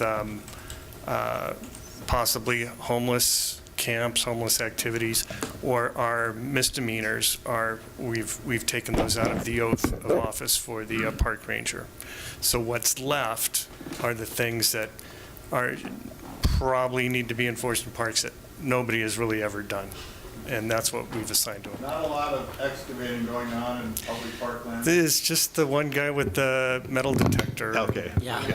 Well, he's going to find enough treasure to pay for his fine. Yeah, so hopefully. Okay. Anything further? All those in favor say aye. Aye. What's next? Ordinance Bill Number 1518, an ordinance relating to erosion prevention and control, clearing and grading of land, sidewalks, land divisions, planned unit developments, land use procedures, and floodplains, amending SRC 75.020, 050, 78.180, 82.030, 205.035, and .055, 210.030, 300.850, 601.005, .030, and 601.045, and creating SRC 205.080. Counselor McCoy, I move staff recommendation. Second. second by Cook. Discussion, all those in favor say aye. Aye. Motion passes. Okay, next one. Ordinance Bill Number 1618, an ordinance relating to public art, amending SRC 15.010, 030, 040, and 060, creating new provisions. Counselor McCoy, Move staff recommendation. second. Second by Hoy.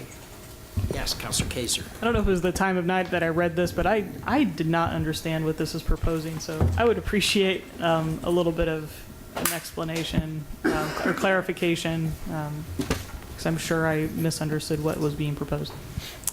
Good evening, Mayor and City Council. My name is Courtney Knox-Bush, and I work in the City Manager's Office. And I get the pleasure to serve as staff to the Salem Public Art Commission.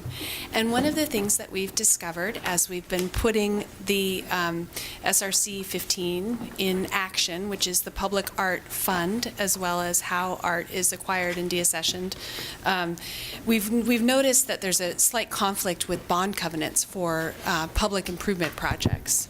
The way the Art Fund is set up, it is to split those funds that are receipted for the acquisition and maintenance and management of art. It splits them 70%, 20%, and 10%, 70% being for acquisition. And what we've discovered is those projects that are funded with restricted funds, like urban renewal projects or bond-funded projects, those requirements sort of supersede the way we had intended to allocate funding for public art. And so actually, for the police station and other projects that are coming forward that are bond funded, we do need to allocate 100% of the funding generated by those projects to a capital acquisition of art for that specific site. Does that help? Yeah. Thank you. Thank you. Okay, any further questions? All those in favor say aye. Aye. All opposed, motion passes. We have no second readings. We are, I have no further public comment. We're adjourned.